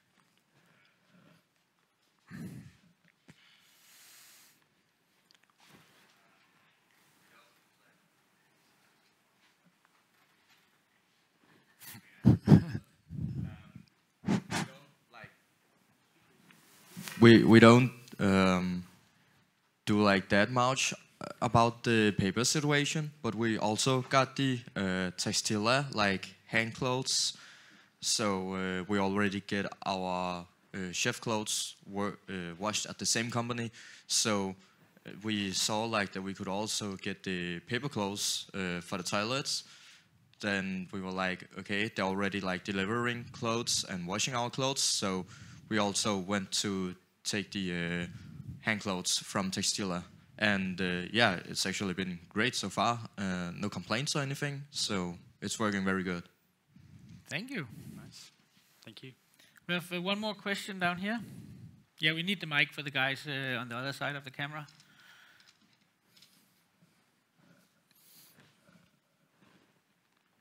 Beautiful. Okay. I was just wondering if you did some calculations, because I can imagine like buying 5 iPads for a restaurant has like quite a heavier environmental impact than having paper or like reusable paper, or I don't know. So I was just wondering, like, these technological fixes, if you have calculated the environmental impact of those compared to using like traditional ways of operating in the kitchen. Yeah, I think it's a very, very valid question. To be honest, no, we haven't done the calculations. I think we use iPads. We use it a lot in the systems, front of house, back of house. We all have iPhones, and to have that connectivity. I know Chris is dying to answer, so I'm just going to pass it through to him. Yeah, it's a really good question, and I'm sorry, I didn't know we did the Q&A, so I left, but I'm back here. We already had the iPads in the kitchen, so it was kind of a easy move on into this, because we use the iPads as a part of our health control and ordering and all. So they were there. We essentially got one more iPad in there, and then we were good to go. So it wasn't like we were out investing big time. So I think a lot of technology is already in the system. It's just a way to actually utilize it even more instead of having different systems. Very nice. Okay, Louise.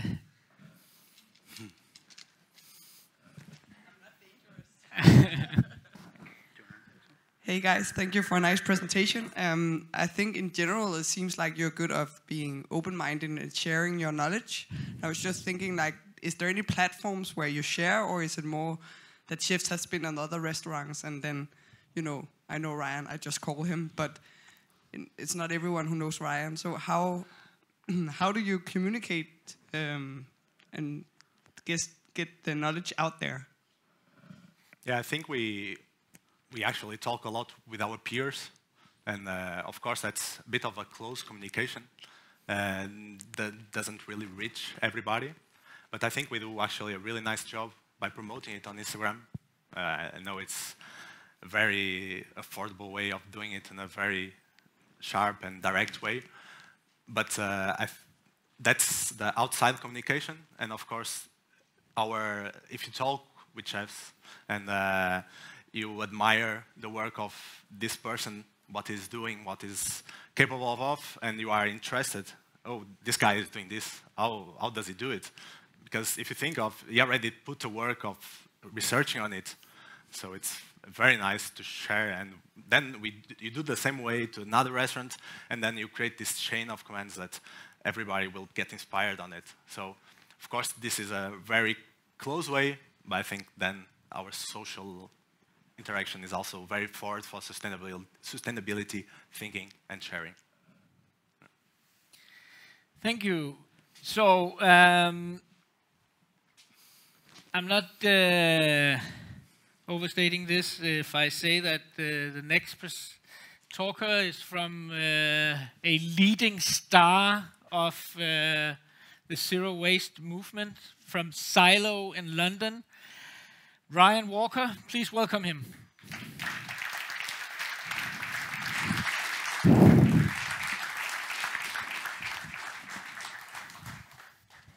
Hello, everyone. So, let's see if this works. Oh, that's not happening. Here we are. So, thank you, everyone, for having me. It's a real honor to be here. I always get a bit nervous talking in front of students as compared to, say, other chefs or people in adjacent industries. The reason being is students represent the future.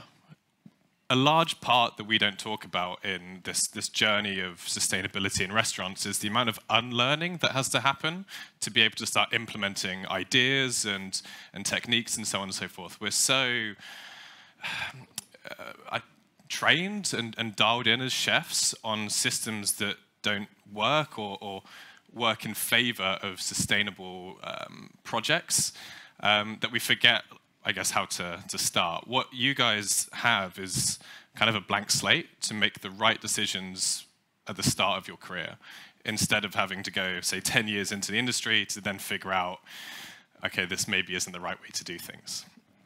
So, about Silo. Silo started about 12 years ago in Melbourne. Started as a small cafe. An artist called Joost Bakker was introduced to our founder, Doug, and he posed the question, which has stayed with the restaurant for this entire time, of could a restaurant exist without a bin? And since that question, that's really been the idea of this whole project was, you know, what does a restaurant look like if it doesn't have a bin? What happens when you take away something so fundamental to a restaurant, to our lives, out of this system? So fast forward 12 years, we're kind of coming to the end of that journey. We feel like we've answered some of that question. But this presentation hopefully will go through a few of the systems we've learned during that time to make that achievable, and very much the lessons that we've learned and the mistakes we've made during this time period. So this is the restaurant. It's in Hackney Wick in East London. This is the white building.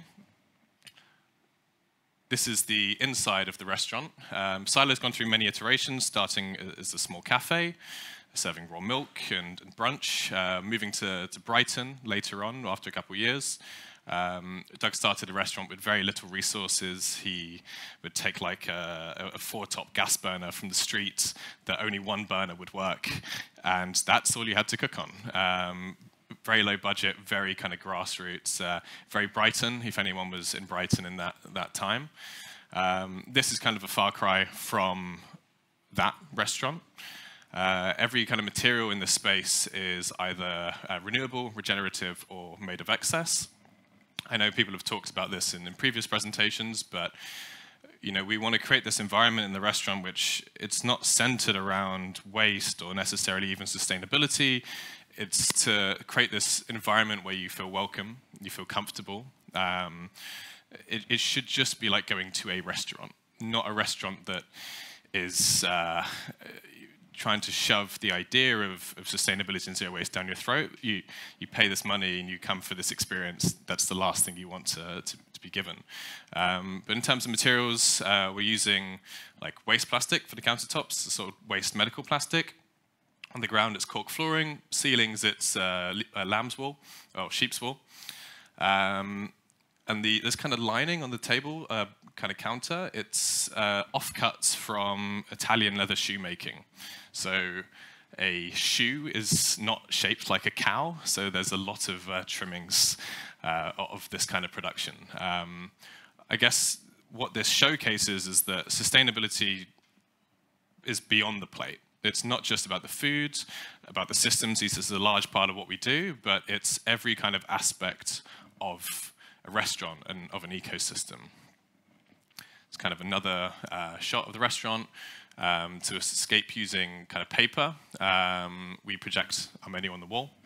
This is something we've done since Brighton.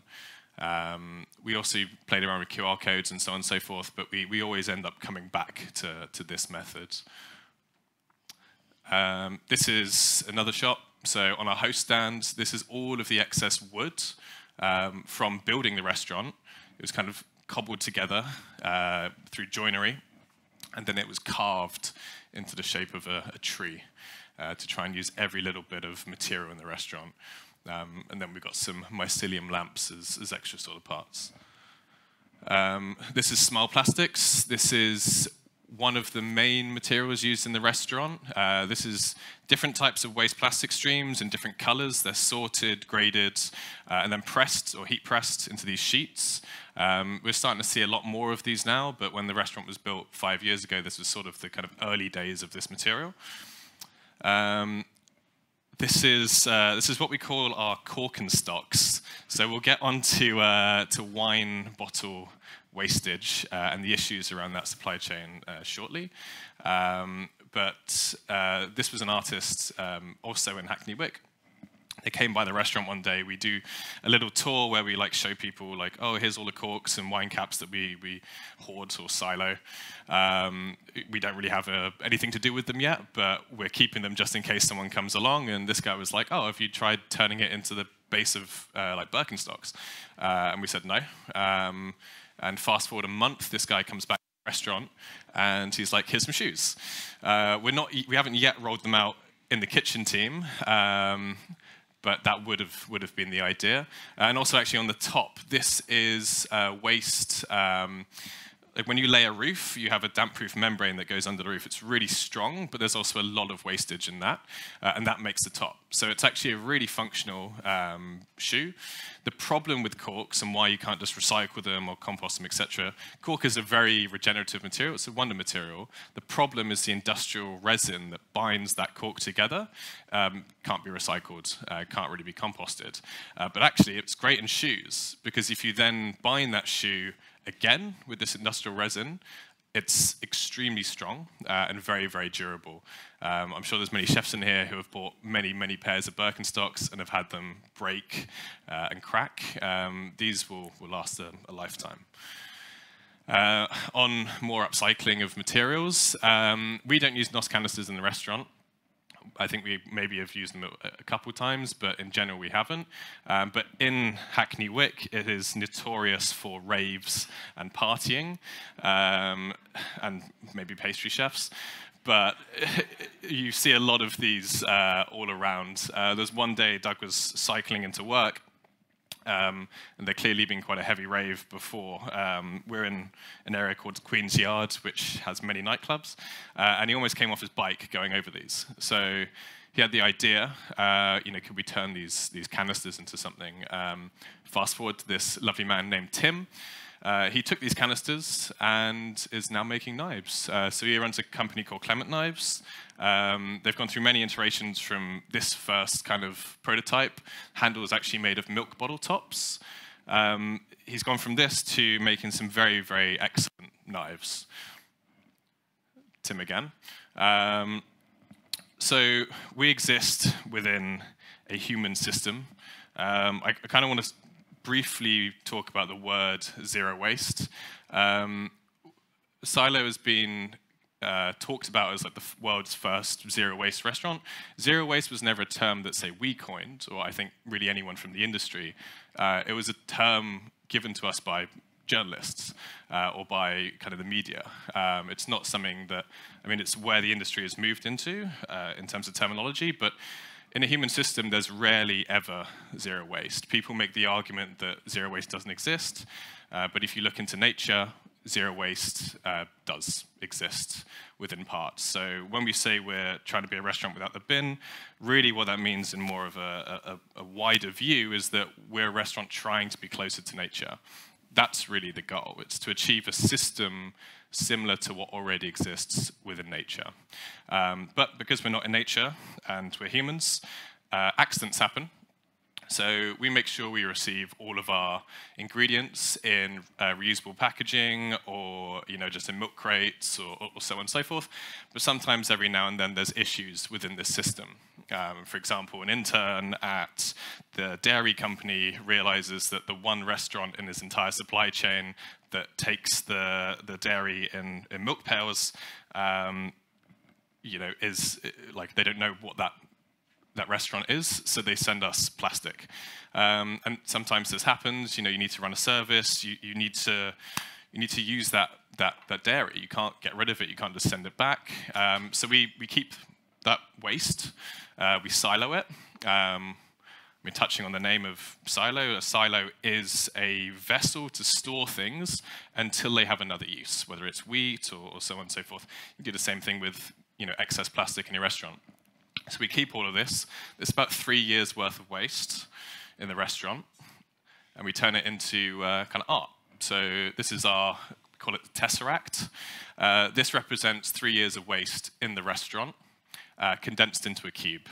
Originally, we wanted to use it to make like a kind of fridge magnet that spelled waste is the failure of the imagination. We would have got to like the T in waste and run out of letters. So we decided to compress it into a cube. Another kind of shot of the cube. Yeah, so it literally fits within the palm of your hand, and that sits on the kind of front of the restaurant to showcase the excess and the kind of failures of our system and I guess other systems. We're probably about half a cube in the works at the moment with what we've collected since then. So we might just add it to this cube. Another project, again, not really looking into the food side, is the kind of culmination of a lot of these smaller projects of waste upcycling within materials. This is called raw glass. So this is Mark. He's a 4th generation potter from Malta. What he's standing on top is it's a glass kind of flour mill. It does exactly the same job as a flour mill. It's the only one in the world at that time that existed, but you basically invert the wine bottle and you feed it through, and it mills it to a very fine kind of particle size, which works as a very good aggregate to then make plates. I can't talk too much about his process because he'll get a bit angry at me, but it does end up in these plates. We also use it for light fixtures as well, but it's a way of taking the wine bottles at the restaurant and turning it into plates. You can make the argument, why get wine bottles? Why use stuff in glass? And I think that's part of a kind of larger issue of that, you know, as a restaurant or fine dining restaurant, whatever you want to call it, kind of flavor and experience always reigns king. It's very difficult to articulate the issues that we face within our food system if the things that we serve at the restaurant are simply not good. If things aren't up to the standard of, say, other restaurants which don't play by the same rules that we do. So we get wine in from Europe. We also get wine in from the UK, but the problem with wine from the UK is most of it is not very sustainably made or grown, or on the other side it is, but it's very expensive. It's not matured enough as an industry yet to make sense to put into our supply chain. There's this idea that locality or proximity equals sustainability, which for the most part could be true, but if that, I don't know, vineyard just down the road from you is using glyphosate and terrible farming practices and also practicing very bad social sustainability, why is the fact that that's next to you more sustainable than, you know, using a farm that's rewilded or using regenerative agriculture on the other side of the world, especially if the supply chain from them to you is sustainable? I've not put it in this presentation, but we use sail cargo a lot. I don't think in Denmark this is a very new thing. In fact, we learnt it from here. But you know, in the UK, this is something which no one really uses. But that's an example of being able to take a very sustainable, good product, such as wine, from somewhere far afield, and with basically 0 emissions, take it from that point to us, and it gives us access to a lot of exotic goods and ingredients. So now to touch on food.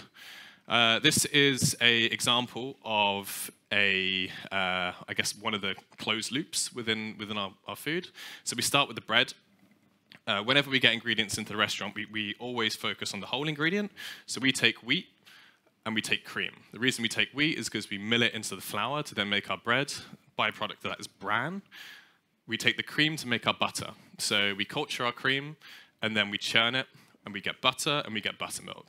So all of a sudden, you know, you've got 2 waste streams, 2 things that don't really have a home. We turn the buttermilk into dolce de leche caramel. Very simple kind of process, just reducing milk over a long time at low heat. And then we take the bran and we turn it into this wafer. So from the start of the menu, you get all of these excess ingredients that are then transformed into the end of the menu to kind of symbolize this closed loop nature of cooking. I can also promise that this sandwich doesn't taste like the bread at the start, but it is a little bit nicer. And then we also have kind of different closed loops in there from, say, if we have excess bread from the end of service, we soak that in sort of like a warm stock. We add some of the excess sourdough starter to begin the fermentation, as well as some leftover syrup from this process. And we ferment this for a few days, and then we strain all of that liquid and reduce down that that kind of, it's almost like a kvass, into the syrup that's on top. So there's always a kind of loop to be closed. I mean, zero waste is just a system with no loose ends, simple as that. If you can find out what those loose ends are and tackle them, you would achieve it. It's easier said than done, but that's the possibility. So the name of this talk is Systems. We could be very esoteric and talk about like food systems and so on and so forth, but we'd be here for a long time. And yeah, we don't have that much time. So what we wanted to talk about is kind of one system that we use every day within the restaurant that's very, very core to the food side, which is fermentation. Fermentation is a very, very broad topic. I mean, it's considered quite maybe novel in kind of modern gastronomy, but it tackles every side from bread to chocolate to wine, so on and so forth. We're not necessarily looking too much into those. It's still stuff that we practice at the restaurant. But the main one that we focus on, at least now or within the last, say, 3 years, is koji-based fermentation. We believe that koji has some of the most potential on a small scale and even a large scale to upcycle ingredients. Not necessarily recycle them into kind of much of the same, but turn things with very, very little value into way more than the sum of their parts. You know, you have meat trimmings, like they always are looked at as worse than the prime cut. But through fermentation with koji, you can make products, I've got a couple which will go in front of you later, that are, you know, almost as good, if not better, than those prime bits. So I want to talk a little bit about how we've progressed with the mentality around fermentation in the restaurant, and hopefully this is something that you can take away. We made a lot of mistakes early days. We still make a lot of mistakes now. We kind of started with this very gung-ho attitude of, we have this koji, we have all these ingredients, let's just mash them together with no real idea of what we're doing, and let's see what comes out at the end. And we had some failures. We also had some ones which came out pretty good. But you know, the factor in that was a lot of luck, I think. I think it was a very kind of early day chef mentality of just like shooting from the hip and going for it. But you know, in doing that way, we learned a lot. Pretty much no one in the restaurant is very academically inclined, and the way that we learn is not really from literature, it's from failure, as I think most chefs do. And yeah, we certainly made a lot at the start. I mean, these are two examples, one of kind of excess and one of kind of a failure. We took the pulp left over from making that syrup, mixed it with koji, mixed it with salt, ended up with a sourdough Marmite koji. Didn't taste very good. Still used it because it had loads of flavors in that were quite nice, but it took us a long time to go through this. On the right, we have a cuttlefish garum. This is 60 liters of that. We filled up all the 3 back freezers in the restaurant with cuttlefish trim because like 50% of the cuttlefish will be excess. And we mixed it together and we made this very dark cuttlefish garum. That was in 2019. We still have some now, so that's kind of our oldest ongoing, well, not ongoing, but finished ferment. Then we kind of moved from kind of these weird small batches here and there to trying to scale up bigger batches of stuff that had been relatively successful. But the problem with this was that you're banking too much on something that takes like a year to make, so you run out kind of halfway during or when you need it. So in that sense, fermentation was still kind of a novelty for us. It was something that we were doing and it was cool to talk about, but it wasn't really fundamental to the restaurant. It wasn't part of the DNA of the menu as much as it is, say, now. This is kind of how we were straining it as well. So we'd take the solids and you'd kind of have 3 parts. You'd have like the first kind of filtration, you'd have the really nice stuff like the first pressings, and then we kind of graded them. We'd keep the solids for aging meat or making dishes that I'll go on to later. And then we had the ones that would kind of serve like unadulterated to the guests, and then ones that went into sauces. That's also kind of changed. And then fast forward to this. This is part of our kind of Great Wall of Koji, as we call it.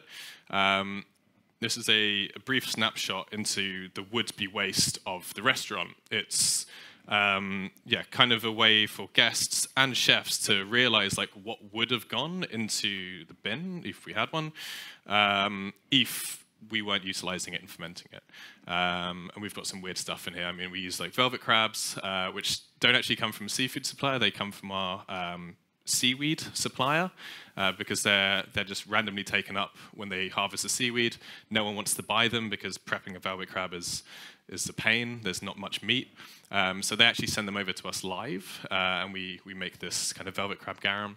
Egg whites is a pretty common one now, but very, very useful. I mean, unless you're planning on putting a ton of meringue a month onto your menu, egg white garum seems to be a much better use for it.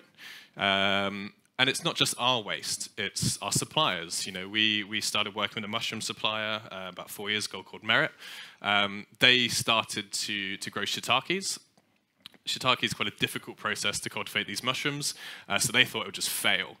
It actually went really well. So they ended up with so much shiitake that they couldn't sell it. We took a bunch of it and we turned it into a bunch of shiitake miso.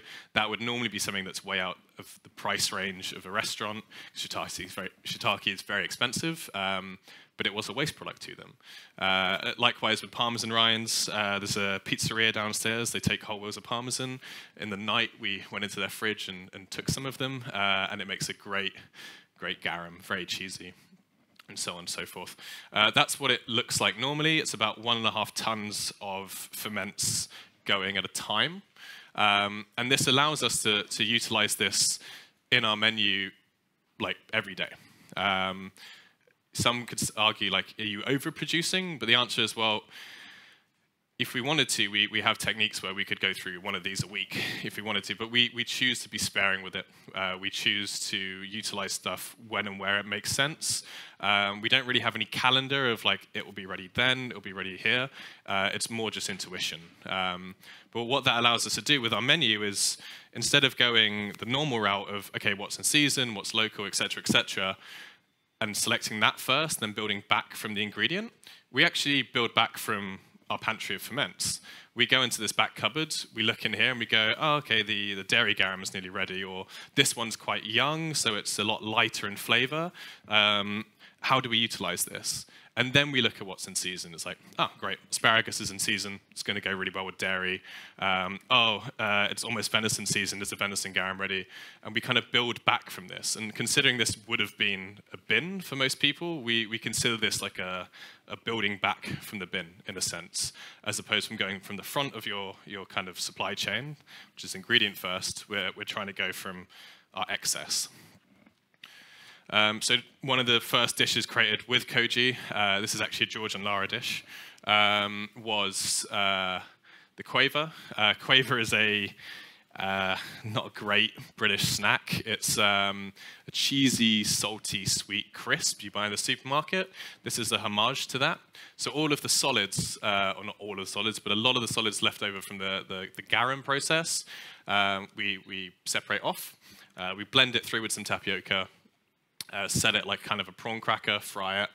We make a treacle out of all the vegetable trims. That gets brushed on the top. It becomes quite a seasonal dish because that treacle represents all of the waste relative to the season. In winter, we have root vegetables. It tastes like pumpkins. In summer, it tastes like flowers and fruits, et cetera, et cetera. It's very kind of similar to how honey works within its environment. And then we dust it with a cloud of goat's cheese, and that's the first dish that's served. In terms of how we serve a lot of dishes with garum, we try and make the garum as kind of tasty as possible, so we can serve it raw and kind of on its own, simply split with a fat like this. So this is a leek dish, leek top oil on top, and the cuttlefish garum on the bottom. Very intense dish, but very, very simple. On the side is a trippier onion with the same kind of combination, trippier onion tops, steamed grilled onion, and then the stuff on the bottom. We want the ingredients to kind of speak for themselves. It looks very simple, but the time it takes, obviously, to make one of these is like a year. And then this kind of shows the variability of dishes. This is some goat's horn peppers lightly touched on the grill and then served with a similar base. It means that if we're out of alliums or the season's ended, we can find something that easily replaces it. And this is a sort of DNA for dishes that is very easy to replicate, very consistent, and not too, like, there's not too many moving parts. Moving on to fish. Fish is a tricky one. In the UK, the supply chain is not great. It's very, very, very expensive to get any sort of sustainable fish. Everything we get is hook and line caught. But the guts and heads of that fish, we turn into kind of a Roman-style garum. And that will ferment for about a year, and that will make it onto the next fish course. So we started with a different garum to begin this process, but now we kind of wait a whole season to then be able to make a dish like this. And this is just a kind of kombu jjigae style sea bream dish with kombu from Cornwall. But there's also a lot of dishes that don't start with any ferments. So this is a dumpling made of rabbits.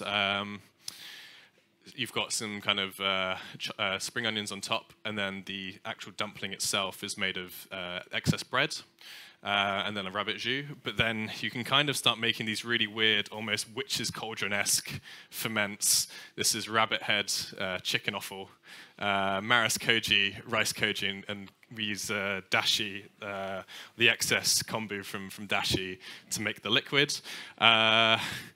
It tastes all right. It's not the best one we've ever made, but it is still useful. It's still tasty, and then we use that actually to season the jus on the bottom. So yeah, you can, when you understand what the kind of fundamental components of these ferments are and what they do. For example, with soy sauce, it's soybean for the protein, and it's cracked wheat for the kind of starch, and you can kind of chop and change things in your restaurant if you know what those ingredients are. It's like rabbit heads is kind of high in protein. Then you can use your koji, and you can use your like vegetable trimmings to get the starch in, and you can make stuff that tastes pretty okay. Then we have dishes which just kind of close the loop within themselves. Pumpkin dish, all of the pumpkins on the plate. The skins we chop really fine, and then we pressure cook them in like a gastrique, made up of the cooking juices of the pumpkin and some of that treacle. And then any of the not so good bits of the skin and the guts we dry, and then we blitz into a furikake that goes on the top. And then we just serve that with some amazake cultured cream. The fermentation also extends outside of the restaurant, so we use kind of alternative chocolates made of kind of cereal grains, fermented cereal grains, to flavor stuff like moles. This is just a maitake mushroom and a mole made of essentially all of the weird bits that we find in our dry store, mixed together and then, finished with chocolate. Very kind of open recipe. It's kind of one of the examples of a vacuum that we use in the restaurant, something that has a lot of inputs and can absorb a lot of things. But then there's also dishes that don't really have any kind of waste or fermentation element. Just because we exist in this restaurant with this certain style doesn't mean you can't just go and serve a dish which only uses primary products. This is a scarvita cabbage with sea buckthorn on top, pine, and a bit of yogurt on the bottom. Then we can use the byproducts of the yogurt in other dishes, like this bean dish with whey sauce, gooseberries and lemon verbena from Doug's Garden, I think. You don't have to base a dish all off excess. You can have that just sitting on its own in the menu, and then you have other dishes around it to kind of mop up the excess parts. Invasive species has been touched on a few times today. This is another dish that we do. This is Japanese knotweed. In the UK, if you find this on your property, it's very unfortunate for you. You've just, your house can no longer necessarily be sold until you've removed it, which is terrible. Also, if you find this in the wild, don't eat it because it's probably been sprayed because of its invasive status. But fortunately, we know spots where it hasn't been sprayed. And at certain times a year, the actual kind of stem is a kind of hybrid flavor between asparagus and rhubarb. It's a bit acidic, really delicious. We actually took loads of this and made a Japanese knotweed sour beer. Made about 2,000-3,000 liters in a very kind of small batch. But this one is, asparagus and knotweed because the season is very similar as well as with elderflower. And then on the bottom, we have a miso made of the the knotweed stems and some green figs that fermented very, very quickly. Then there's also kind of failures that become successes. This is a kind of tamari made of burnt beetroots. We had a beetroot dish on for a long time that we'd char the outside of the beetroots, would then freeze, and then would slice it like sashimi. One day we really overcooked the beetroots, and we decided let's just see what happens if we make a tamari out of it. Because of the alkalinity of the ash from the beetroots, the flavor was very, very interesting. And I remember when we first took this off solids and tasted it, we're like, oh, this kind of sucks. It's not great. But then we aged it in the fridge for about 6 months. I took it out looking for a dressing for a dish, and I tasted this, and I was like, oh, this dressing is tasting really good today. And it was actually this beetroot tamari. So sometimes you find these kind of happy little accidents every now and then because this fermentation process is still going on. And then there's kind of more experimental stuff. So this is just a picture of our venison. We make the venison garum out of it. And we actually use the solids left over from the venison garum, and we whip it with cream. And we made this, it's like a choux pastry, kind of choux bun with a venison garum solid cream and a venison garum caramel, which is basically the venison garum and sugar cooked down into a syrup, some husk cherries and some verbena. And actually it was a very tasty dish, surprisingly. So this is just an example of kind of the weirder, wackier stuff you can do with ferments if you're brave enough. We serve this for a pop-up, not so much for a on the menu thing. So to highlight kind of all of that, zero waste is just a system with no loose ends. Part of this process is figuring out what those loose ends are and then finding creative solutions to try and fix them, but they take time to do that. It's not something that happens overnight. What Silo feels like for 12 years is just a lot of common sense that we learn every day over that time. When we say, like, don't use Blue Roll, use a towel and wash it, like, that's not something that just happens overnight. That's something that you're going about your everyday, and then all of a sudden you're like, why am I using all this Blue Roll? Like, why don't I just buy a washing machine and buy towels? And then it starts from there. And that same mindset, if you keep asking yourself every day, results in these systems to be built. The restaurant is closing in December.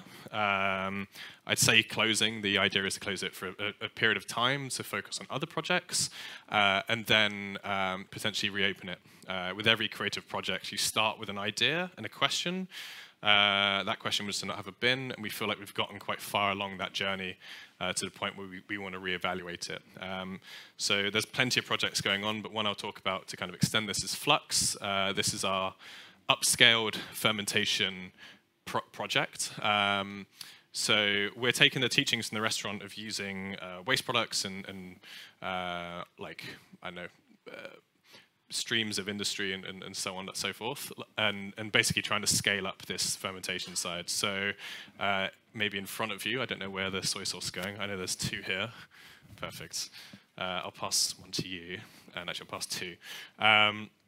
If you want to unscrew it and take a little dab on the back of your hand, kind of like a bump of caviar, and take a little taste, and then just pass it on or pass it back. This is the zero soy sauce, as we call it, that we're producing.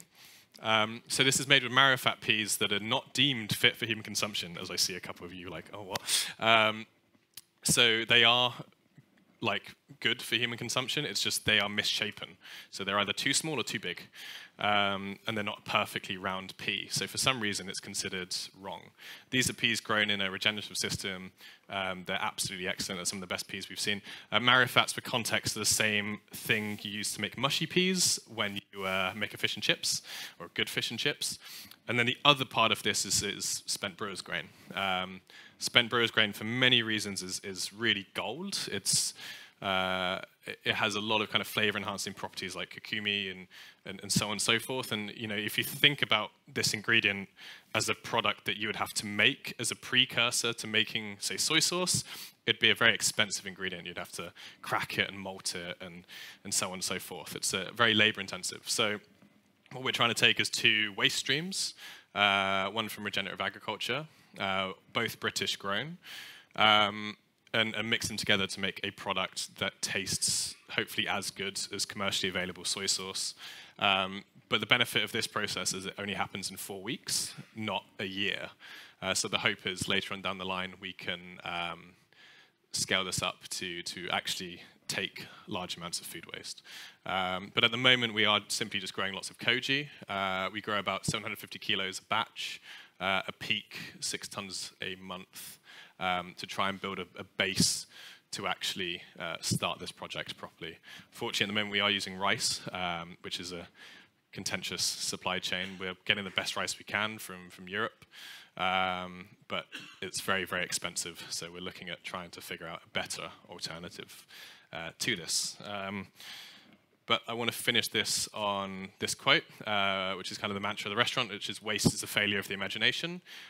This was actually the quote that inspired the Silo book, but Doug didn't write it in the Silo book, so this is actually nowhere to be seen. But it's very much one that we, a kind of mantra that we live by, in the sense that, you know, waste only exists because we choose not to think it out of our systems. It doesn't have to exist. It just so happens to be there. But yeah, I'd like to thank you all for coming, and that's the presentation. Thank you, Ryan. Okay, any questions for Ryan? You've got one there. Go ahead. Hello. Hi. Thank you for your presentation. It was so interesting, and I wanted to ask, because it really struck me that you are really pushing some boundaries and experimenting a lot. And I was wondering, what does it take to become like a functioning part of like the system that you have going at? So how do the people who work at Silo, how are they? How would you describe them? What does it take? That's a good question. So we've gone through a lot of team changes throughout the years, with various different approaches to employing people. We first started just trying to get the people with the best CVs and the most chat. They were like, oh, you know, I've worked here, like, let me work at your restaurant, we'll be the best. When we had those teams, we were effective but very inefficient. This kind of mentality you learn in, say, better restaurants, quote unquote, is, you know, an attitude of competition. It's not so much collaboration. It's kind of like sport, but with a sports team, you're competing against other teams. In a kitchen, it feels like you're competing against yourself. So now, fast forward, as we hire people, I mean, in the team now, it's about 7 in the kitchen. I think 2 of us have kitchen experience. 3 of us, it's their first kitchen job, and 2 of theirs, it's their first job. So what, you know, we can't, there's things that we can teach as chefs and individuals. Like, we can teach people how to hold a knife, we can teach people how to organize a section. That's not difficult. It's what we do. What we can't teach people is stuff that is completely out of our control, which is how to be a good person, how to approach learning, and how to, you know, just be a nice individual. I mean, we've cut down our work hours massively, but in a kitchen, it's not uncommon to work, say, 14 to 16 hours a day, 5 days a week. Doing that with people that you don't enjoy being with is very difficult, but you just get it done. So we've tried to flip that, in the sense that we'll hire people who have come into the restaurant, or their friends, or maybe they're kind of, you know, colleagues of colleagues that have been recommended, and we'll work with them for a week. And if we enjoy being around them, and if they enjoy being around us, that's really all we need to get someone to join the restaurant. And these people go from basically nothing to very good chefs within our system, which is important, very quickly. Because there's no process of unlearning. It's like if you do a martial art and you've gone to another you do karate and you move over to taekwondo and you have to unlearn all of that because you're doing something completely different, but they're both martial arts. It's the same in the kitchen for us, where you have to go and unlearn like years of using plastic and wasting and all the efficiencies that come in a normal kitchen to then do quite well in the silo kitchen. And once that's integrated, the work-life balance is a lot better. We found a lot more success in that model. So for me personally, I started as a chef, but with stuff like the fermentation, it simply became something that we wanted to explore more in the kitchen. It got given to me as a job, and you just learn. But the most important thing is being given the opportunity to learn, experiment, and fail. Normally in a kitchen, if you fail, you definitely hear about it. At Silo, it's like, well, it happens. Like, what did you learn? And then you keep going. And also, we didn't really have much context for it either, so there wasn't kind of there wasn't a spec to measure it against. It's like, what you've done is not good because this has been done before. So we were actually very free to kind of forge, like individually, our own path into the restaurant and really give our leave our mark in that sense. I mean, we have people where their first job was designer or like architect or linguist. And we found people who, if you give people kind of freedom to express that side of them, we gain so much more as a restaurant. We gain skills that we would never get from a kitchen, for example. So I hope that kind of slightly answers the question. I think we're going to cut it short this time. Let's give Ryan a hand.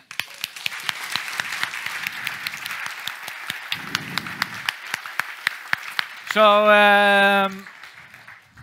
the good news. Lara and George are on the way. And I hope that means that Lara's father is doing better. And I don't know if I'm happy about them leaving him, but I'm happy that they're going to be here, and I'm sure they took the right decision for them. So everything's up in the air. We were supposed to drink coffee and have a bit of cake, so we have one thing that is important that you don't want to miss, especially the students here. So we're going to do that first.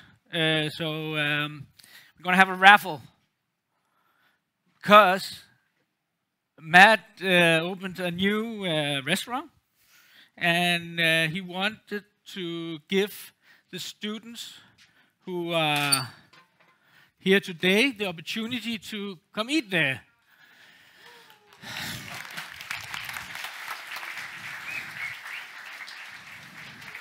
The rest of you have jobs, so you can buy a ticket, right? So this is not any dinner. This is the dinner where all the guys been talking today are doing a dish. So it's like a chef's dinner, and it's on Thursday. So if you're a student and you have plans on Thursday, drop your plans or don't raise your hands, because I try to make a system. You guys, you're like everywhere, right? So raise your hand if you're a student at the hotel and restaurant school. Very good. Just, oh wow, that's hard. 1, 2, 3, 4, 5. Hold op, 5, 6, 7, 8, 9. 15, 16, 17, 18, 19, 20, 21, 22, 23, 24, 25, 26.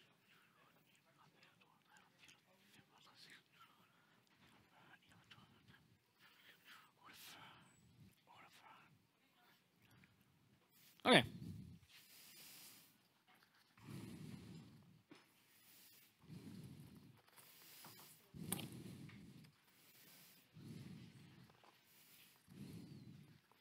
Very good. So we're going to do a raffle.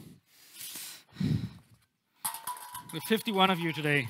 So we have 4 tickets for the dinner on Thursday, where all the participants who have been here today are going to cook at ESSE restaurant, Matt's new restaurant.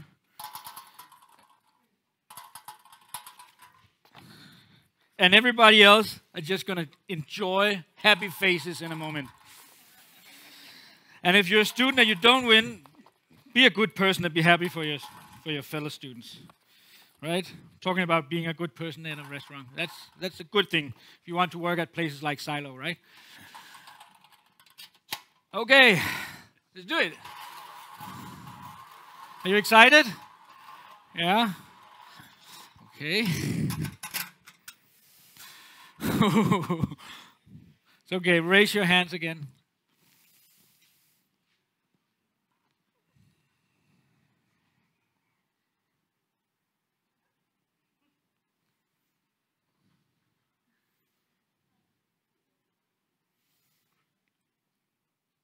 Two, 23, 24, 25, 26, guy in the red. Right there, yeah, that's you.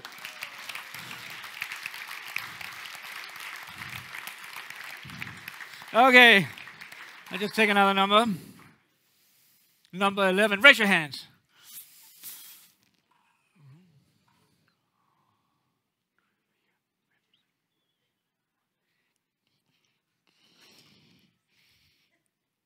So, guy in the gray shirt, yeah, you just want a ticket for the dinner. Very good.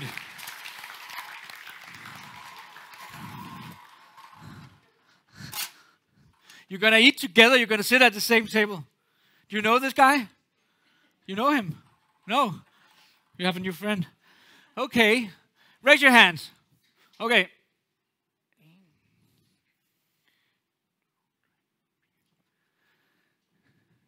You with the glasses? Yeah?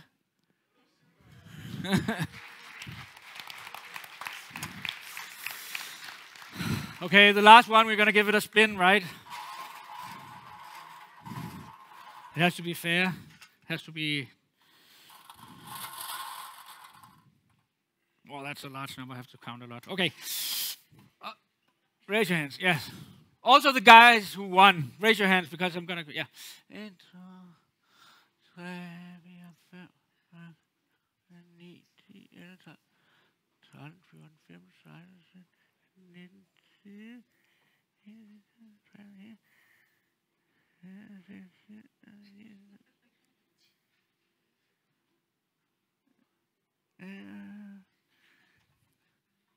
You in the green. Yeah, that's you. Yeah. Yay! Okay, very good. So the four of you are going to dinner at 7 o'clock on Thursday, the 13th. These tickets cannot be handed over. They can't be sold.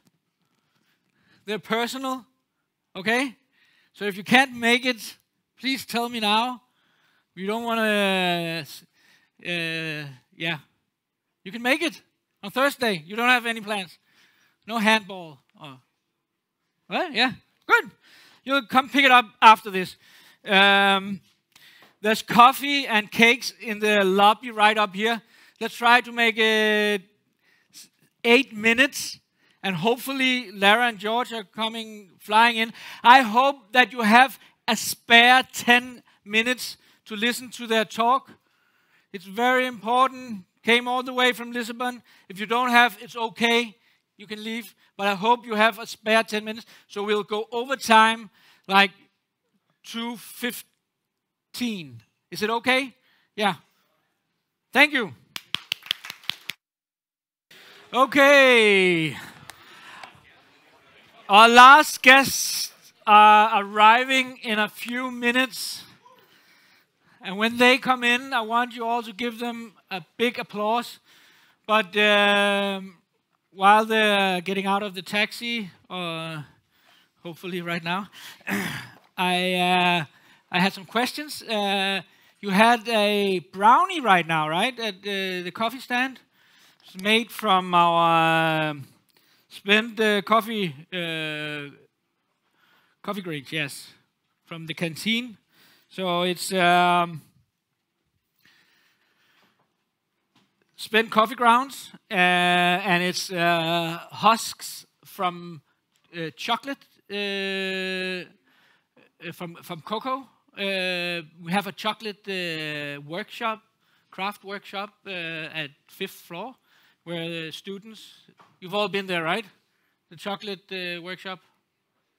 Yeah, some of you. Yeah, but they learn how to make their own chocolate, and of course the side stream of that is cocoa husks, so we put that in as well. And brown butter, and we churn it on our melanger or wet grinder, and add sugar after 24 hours, and let it run for 24 hours more. And then we get this chocolate, and it's good for baking. Yeah.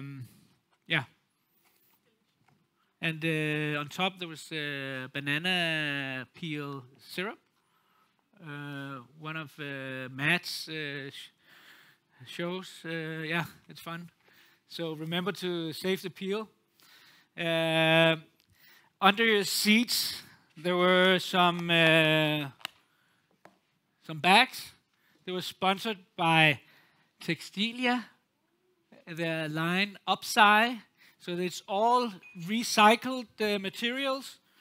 And in your goodie bag, besides that, there's supposed to be a 50% code for buying, right? There's a new one. It didn't work. So I'm just going to put it here. You can take it when you leave. And there's our energy drink made from the water when we pressure cook our lemon pith, done in cooperation with Cost Studio. Thank you, guys. Yeah, did you taste it yet? I had one sip. I was like, yeah. And there's a cup, so you don't have to use single-use coffee cups in our canteen anymore. You don't need to buy it. That's good. And there's a badge, the Bio-Waste Liberation Front. Save the peel.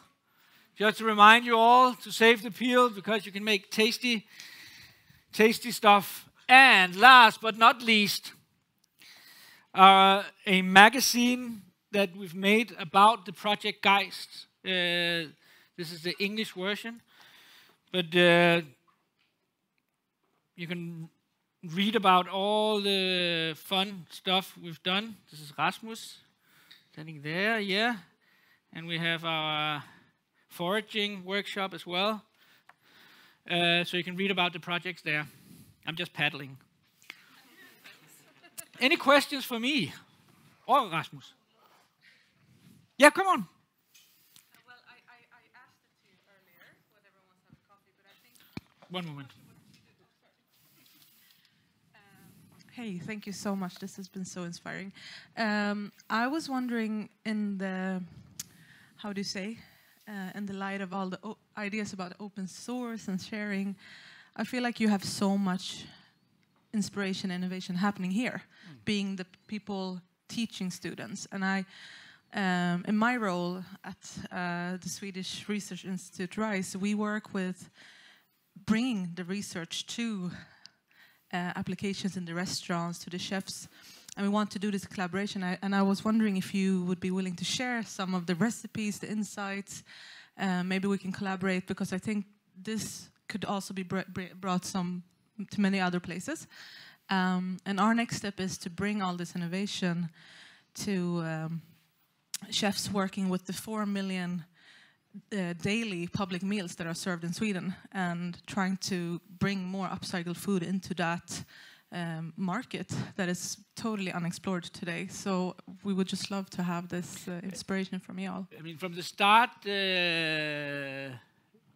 we said that we were going to be open source, so we want to share everything.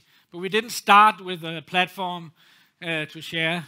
We started digging into all the peels and scraps and side streams from here and there, because that's what we thought was most important.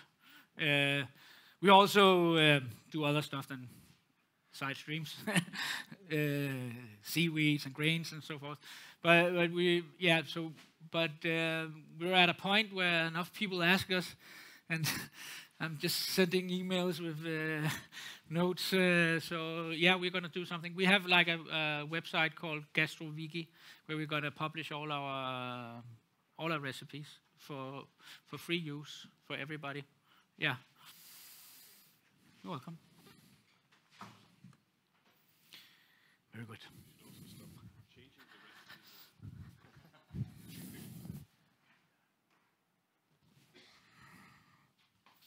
So,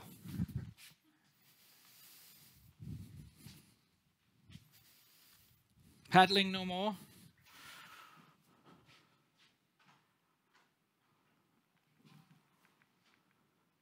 Going back in time.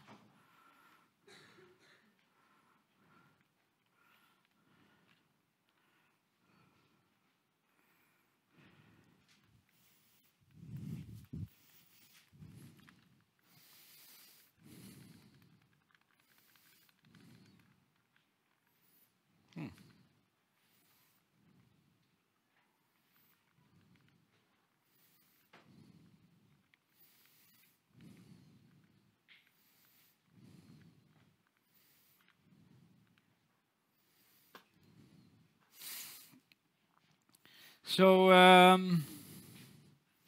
want to give Lara and George a big hand. Welcome, guys. Thank you.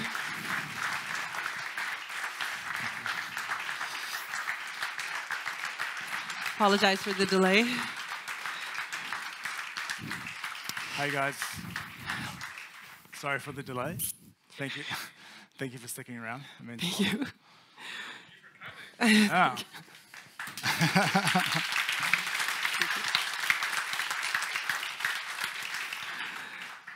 So today we're going to talk a little bit about ESSE, our restaurant in Portugal. And our title is Logistics, Just Do It. But I'm going to take a little step back just to contextualize a little bit our purpose and why we started saying and why we decided to think to do a restaurant with an alternative operating model. And it starts very simply. The system is broken. This is a maxim that we hear about our food system across all corners of the internet. And at first glance, it's very hard to deny. I mean, we've rechristened agriculture as business and food as commodity. And this, in turn, has been a major pillar of economic development and also one of the biggest engines of environmental collapse. And this starts with a very simple notion that I think sometimes is very hard to absorb, which is that our economy is bigger than our planet. So in very simple terms, this means the Earth's ability to regenerate its resources within a year is shorter than our compounded demand on nature. At the moment, we use 1.8 planet Earths a year. And this is very simple. It just means we are living beyond our means. But we don't have natural resources to borrow from. So this means we are stealing from the future. And when we steal from the future, it's very simple. We don't get to break the laws of physics. A system that works past its operating capacity does break down. So when you look at all of these climatic consequences of our food system, it's very easy to feel overwhelmed and small and inconsequent and think, well, what can I do? Where do I fit in? And that's very simple. We eat. This very simple act that connects every human being on this planet. It is happiness when it's present. It is sadness when it's missing. It is sickness. It is health. It is good or bad art or crap. It can be cheap. It can be expensive. It can be free when nature gives it. It can feed your stomach or it can feed your soul. But most of all, it is a necessity. And how we eat determines how this world is used. So we've industrialized our food system. We've been told that this is a necessity. And with that, we've used monocultures, pesticides, chemicals. We've pushed our system to the maximum. And with this, some paradoxes start coming up. The first being biodiversity. Industrial agriculture is responsible for 80% of deforestation to date, 80% of total species extinction. The second is our varied diet of 30,000 edible plants, 7,000 being edible by humans, we cultivate 120 at scale. And most of our calories come from 4. There's a reason monocultures don't exist in nature. Uniformity means weakness. Then we go to the hunger paradox, where we have, on one side, people with micronutrient deficiencies, on the other, people going to sleep hungry, on the other, people suffering from obesity. And yet we hear that we must increase agricultural production. We must increase agricultural production in order to feed the world. 40% of all the food produced to this point is lost or wasted. And when you transform this number in a different perspective, when you look at it in terms of land use, that is 28% of the arable land, so the productive land in the world, being used to produce food that will never be eaten. And here's the scandal. We already produce this much food. So we don't have a production problem, we have a distribution problem. This gets even more scary when we look at the fact that the same 4 companies control the seed market, they control the agrochemicals, so the chemicals that we put into our plants, and one of them even controls the medicines that we need to cure ourselves from the diseases that come from these chemicals. And lastly, the kind of biggest paradox of all, climate change. Agriculture and the food sector are the biggest contributor to climate change, to the consequences of climate change, and it's also the most vulnerable sector. And there's a sentence by Roman Krasnick which really gets to me. We've colonized the future as if no one lives there. But what if we're looking at this through the wrong perspective? What if this system, we've been made to believe that this system, which is to feed people, then it's definitely broken. It's failing, because a system that destroys its own capital that it needs to survive is a business in liquidation. So what if we're looking at it the wrong way? If this system is actually not made to feed, but to profit, it's not broken. It's perfect. It does exactly what it intends to do. And this is actually really empowering, because we don't need to spend time and effort trying to fix something that isn't broken. We need to spend our time rebuilding a resilient food system. So we go into restaurants. Restaurants are in a key position in the food chain. Anyone that is involved in food production has this immense power to create change at scale. We are in the middle of the food chain. You have a massive impact on how you deal with your sourcing, with the people who are actually working with the land, and then you have all of your customers. You have this capillarity. You have people that come and eat your food, and you have a story to tell. So restaurants are in a very important position in the food chain. And always remember this, we don't cook with ingredients, we cook from systems. Where we spend our money matters. And this is the ultimate belief where SEM is built around. And we're going into logistics, I promise, but it starts here. Restaurants must adapt and respond to the needs and offers of the landscapes that they are part of. So this means not only being responsible, but being responsive, understanding where you exist in. So SEM, this is our restaurant in Portugal. We've always had kind of very clear set goals from the beginning, supporting regenerative agriculture and fighting food waste. I will go very quickly through this. I'm not going to go into all these details, but we see food waste as the biggest problem.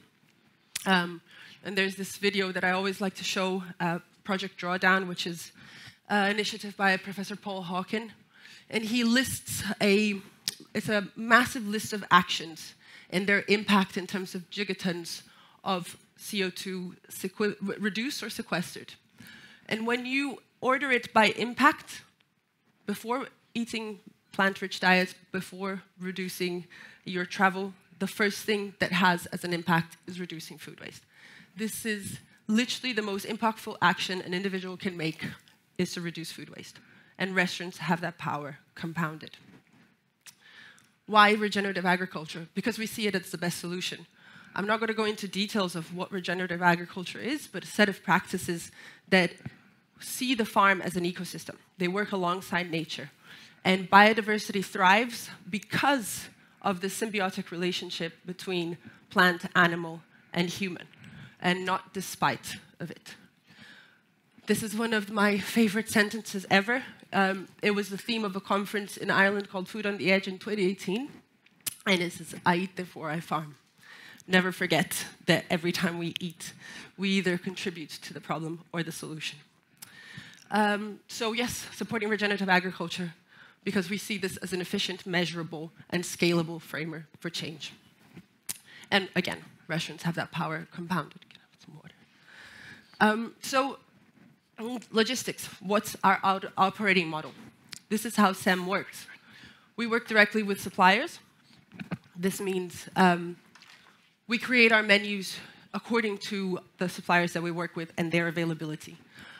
These suppliers, these farmers, are all working regenerative agriculture in different scales. This produce arrived directly to the restaurant, so no distribution, so very short supply chains. We have one distributor for dry store, which is 100% organic. Then everything in, thank you, sorry, everything is processed in-house. So no, nothing that comes with the produce is discarded before. It is all its flavor and nutrition is extracted in some way. What doesn't immediately go on the menu is preserved for future use. And these dishes then become a combination of the micro-seasonal with what was preserved in the past. Any organic matter after all the flavor and nutrition has been extracted gets composted. So our challenge, our constant challenge is trying to create value, intrinsic value, for some things which are usually not appreciated. So all of the things that is easier just to chuck in a bin, that's where we put our energy into trying to transform and bring more value in terms of flavor and excitement and nutrition to its original form. So a lacto-fermented skin, dried and powdered, becomes a very powerful seasoning rather than just a skin. So this is the approach, like everyone that's been here talking today. The intent is always to create flavor. And I'm going to pull George in. He usually doesn't like doing much talking. I can get you guys understand why, because I talk a lot. But I think it's very clear what our roles are in this restaurant. But he knows this part more than anyone. I mean, I take immense pleasure in creating flavor from what was considered nothing. You know, like I think I did a quick count in the restaurant before I left, and it's always changing, but there's like, at the moment, we have like 55 like live ferments on the wall, all completely made from byproducts. Not just single byproduct ferments, kind of a mixture of lots of different stuff. Like that one on the right-hand side is a mirin that we made with like a one-time thing. We always stick to small batches because our whole menu and model is controlled purely by the byproduct ferment. So that's like pickled young pine cone, which we use the vinegar for another thing. There's smoked lavender. There's like 200 grams of pickled green strawberries, sort of just chucked together with some koji and some aguardente, like a grappa, which we have in Portugal, and just like left to infuse for, I think it was like 9 months or something. We just started using it last week, and it's super good. But there's like a litre, you know, so it was super fun. And it's super delicious, and I really wish I made more. But this is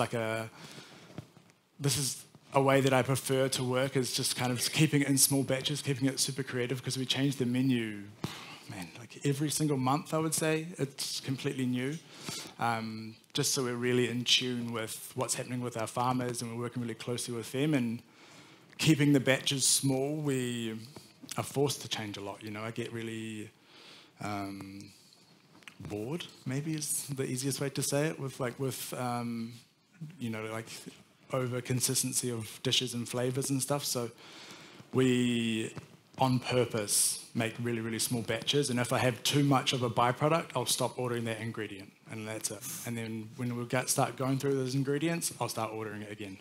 So it's a very different sort of like mentality. Maybe it's a little bit more intense, and you know, like my chefs feel it sometimes, but it's a really nice platform to like for them to come in and create flavors, you know, because I think it's each week we'll open the fridges and sort of like SEM is very small. We're going to go into that. It's heckers, it's crazy, but it's like we go like we do as much as we physically can in that space. And so each week we'll like open the fridges and kind of see what we've been holding on to. The chefs know, you know, we've got a little system that we work on. They know that they need to save things and sort of our processes.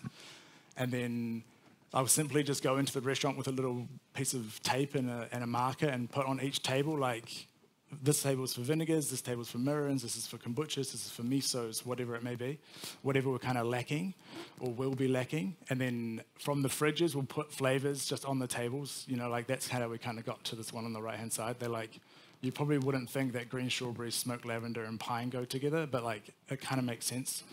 And so they were just there on the table, on the same table, sitting next to each other in different containers, and like, perfect, Marin. So it was kind of like a super natural, like, if they're there for a reason, let's put them together. And honestly, like, it's super, super fun. And unless the ferment goes bad by, like, you know, dirty jar or, you know, dirty hands, or it's, like, super good. So it's like there's always something to use and there's always something fun to play with. So it's a really enjoyable sort of realm of food to be in, I think. Yeah. Cool. Thanks, George. And just continuing beyond that, we look, I'm just going to, when we go back to that original argument, you know, of understanding the landscape around us, we try and look at things by also understanding what exists in excess and what exists in scarcity. Like really trying to go to the needs and offers of that place that we exist in and responding to them. So at SEM, for example, we don't use fish from the sea. This is because for us it's very hard to have a short supply chain. And at the same time, there are lots of river fish, which are very available with low impact fishing methods and in a lot of cases in excess. So the main fish that we use in the restaurant is called zander. It's not pictured here, but it's in Portugal an invasive species. And invasive species, using gastronomy as a means of control of invasive species is a great tool, because otherwise we are just either aggressively trying to control this and wasting that nutritional energy. So we always have invasive species on the menus. We always have heritage species, which kind of exist on the other end of that spectrum, but these are species that have lived and existed in that environment for years and years and years, and protecting them and protecting the producers and farmers that grow them is key for us as well. Wild is kind of the intersection of both of them. You can have heritage or invasive wild species. But the key thing here is that you're using flavor and nutrition from land that is not cultivated. So in that sense, you're not putting extra pressure on the demand of land for food production. We try to think beyond what is edible, so thinking root to stem, root to flower with plants. And why just do it? We'll give you now a little tour of the SEM kitchen. George, if you could be my guest to explain what you see. I mean, that's it. That's the whole thing. Sorry. I don't know. How do I do this? What you see is what you get. So hold on. How do I go back? Oh, there you go. Yeah, so we just literally have one small little steam oven and then an induction, little barbecue and those fridges. And that's kind of it. There's really, yeah, there's no back storage, there's no walk-in fridges, there's no nada, which is why all the ferments are out on the wall. And we have a small stand-up fridge there and a little freezer, but like you can probably fit 3 of those kitchens in this little kitchen here. So it's really not an excuse to not do it, like so it's anything is a storage space. Any empty space is a storage space. But when we had Matt there a few months ago, it was like, Matt's a big dude, like it's... Here, I have evidence. It was like, sorry, man, you can't actually fit in the kitchen. We had to kick people out for Matt to fit in. There he is. That's Matt Orlando trying something above a cabinet. Overnight, yeah. It was pretty steamy up there, so they didn't dry completely, but yeah. This is George and Matt in the kitchen and no one else because they didn't fit. This is Albert when he came prepping on the other side of the pass because, again, didn't fit in the kitchen. This is our simultaneous wine cellar, library, and ferment chamber in the dining room. This is George sitting in the dry storage. So underneath that bench, we have 3 spaces where we keep our dry store.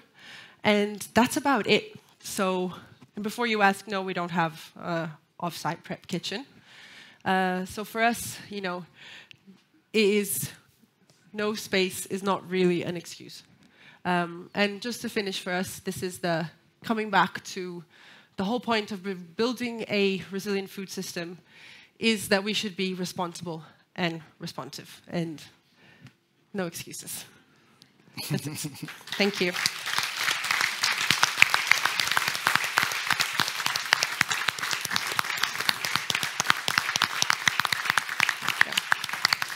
Martin, I don't know if we have time for questions, do we? Do we have time for questions? Yeah, we do. Okay. Yeah, we have 4.5 minutes. Yeah, what's the tasting? That's a great choice. Yeah. So I think just because our topic was logistics, to really understand the logistics of your space, you really need to understand your immediate ecosystem. And Portugal has a very, very, very big issue with eucalyptus trees. It's covering the country and it's causing massive droughts and huge fires, and it's really ridiculous, but it's a really delicious flavor. So burnt eucalyptus jelly. And then being here and being in ESSE yesterday, we stole some sloe vinegar, and then there's a little bit of oil, celery oil as well. So something hyper-local and something upcycled. Yeah. And that was it. Just a little bite of flavor. Just a little, question edibility sort of thing. Yummy. Yeah. That was good. Louisa? Thank you for a very nice presentation, and I love your mission. I totally support everything what you're saying, so I feel a little bit guilty about this question, but I'm just curious to hear, when you create something new and explorative, what do you do about safety? I know safety is something that has dictated the industry for many years to do monoculture and so on, but it's still important since you serve food for people. How do you go around that? Do you mean safety and the ferments and stuff? Yes, exactly. Yeah, I mean we still stick to all of the guidelines and recipes and that we have from years of training and all of the books and everything, and we send things off for testing, and we mostly do we have our garums and stuff for sure. They're always the sort of we have a beef garum, a rabbit garum, a turkey bone, whatever. They're kind of, they say single entity ferments, and then, but the vegetarian side is, and the really high alcohol side is where we have some super fun. So in terms of we have a good tester in Portugal. We buy it, we used to make koji in the house, but then it was just it was a little bit too risky, so we just pulled the pin on it, and a friend of ours started growing koji in a certified place. So it's it's just the same basically. Just applying the same kind of critical control points. HACCP, we have all of our SOPs for ferments, and the higher risk ones. What happens after they're ready? They get tested, they get cooked. So it's just having the right procedures and the right kind of assessment, critical assessment of any risk points. That's kind of what we do. But we definitely don't take it lightly. One last question. Right down here. Down here. Oh, yeah. Thank you very much. Two questions. Sorry. This is moreover also a question for the other speakers as well as you, because I thought it was very interesting when you said that the restaurants are in between the producers and the customers, and a catalyst for all the things we want to preach to the world. But what I also found interesting was that, especially domestic, was we have this culture, or we have this approach, but in the end it's a meal for the customers, and it should be. Mm-hmm. So it's a question concerning what's your thoughts upon the meal? Should it be a lesson? No. Or should it be a pleasure? Absolutely a pleasure. We're a restaurant at the end of the day. That's why the intention when we use the byproducts, the ultimate goal is to create flavor, always. And the experience is to come and enjoy a great meal. And there are questions that come up, because when you're using a fish that someone might never have heard of before, no one has heard of Zander in Portugal, even though it's a huge problem. That's usually the first question. Oh, what's Zander? Oh, it's a fish that we use. It's a freshwater fish, and it's actually invasive. And then we drop in these we assess how much a person is interested, and we drop in this information when prompted. There's... Can I just jump in? Yeah. I think in the beginning we were very guilty of over-explaining what we were doing, for sure. Like, you know, being very proud of it and sort of just being like, you know, overexposing what we were doing and sort of boring people and realizing that, like, you know, they're not here for a lecture, they're here for dinner, you know. And like at the end of the day, like I know if these guys have said it for sure, because we're all definitely on the same page. It's like they're coming for a meal, they're coming for an experience. So it's like they've got to have super delicious food. So leading through deliciousness is very, very important. Good food, good wine, and good company and good time. You know, like that's sort of, and then you can decide sort of which and how and if you want to like give people information or how you want to give them information. So on our menu, we have these little, I don't know if you know Remarkables, the little tablets. We have these little tablets that we use for our menus, and in one of the tabs in the menu is a whole manifesto. Like it's like 45 pages of everything about us and why we do what we do and the choices that we've made and why we made them. And it's there, but you need to click on it, you know. And like, and next to the menu we have a little impact key. Impact key. You know, like if you go to these big eateries, you get these huge laminated menus and they've got the allergens on the side with the little symbols and stuff. We took that idea and switched it into like an impact key. So there's little numbers next to each of the ingredients to show whether it's like invasive or upcycled or future food system or whatever it may be. And then you give your guests the chance to ask a question. And if they ask and if they're interested, then of course we have the answers, but it's not like, you know, like you need to learn this before you need to feel bad and then eat this, you know, like that's the opposite of what we want to do. So, yeah, I think giving them the platform to be comfortable to ask for sure, but then without forcing it down their throat is like the fine balance, you know. But I think there's like another thing just about the restaurants being in the middle of the chain is like I was in California last week at the Culinary Institute of America doing the same sort of talk, and definitely not about sustainability, but obviously this is what I was talking about. And there was a chef there from one university in California, just one standalone university, and his food costs for last year was $23 million. And so he makes 15,000 meals a day, and last year spent $23 million US on food. And you can imagine how much good that would do if that was going to the right places. You know, like they're of course like trying to save money, and they've got costs, and they've got pressures from having to make this much food. But you know, they do have a small, they're actually quite good, they do have a small sort of percentage that's dedicated for sustainability. But you know, that's a huge amount of money, and it's one university. You know, like that, the amount of money that is spent on food every year. Not just the restaurants, you know, like all the universities, hospitals, like you name it. Like there's so much food being made every single day. And that going into the right places will make a huge impact on this planet. Yeah. So, yeah. Well, I'd just like to say thank you for such an inspiring lecture. And fantastic that you came under the circumstances. Just wondering if you had, do you follow a certain manual or science when you're creating your ferments? They just sound very interesting. Like, yeah, I mean, I've got like base recipes from years ago, you know, like a base recipe of mirins and shoyus and kojis and like garums and all of these. I've got like standard recipes that I follow, but then it's like the substrates and stuff that's where I just kind of mix things up, you know. So like the salt percentages will stay the same, the koji percentages will stay the same. I don't have a hot chamber or anything like this, so I just need to watch them very closely and then obviously test them afterwards. But it's just this sort of the same as people that ferment. You know, you've got your recipes, this is what you follow, this is the procedures that you do, the steps that you take, but then I just have a lot of fun and the flavor combinations that go into these recipes, you know. Yeah, it's a good time. So this is the end.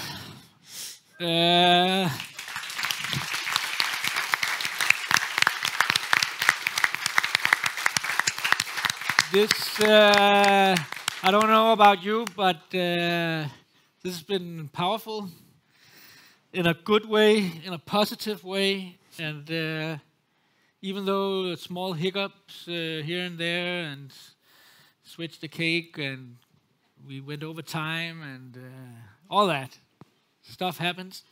I couldn't imagine it ending in a more beautiful way, because I feel even more inspired to do more, and I hope some of you will join me. And if you have even more time, please stick around. Matthias, our great fermentation guy and wine dude, made this not Lambrusco from leftovers from our winemaking. We have like a wine field outside town. So stick around, have a taste, or maybe if you have a question that didn't get to ask, stick around. But this is it. This is the end.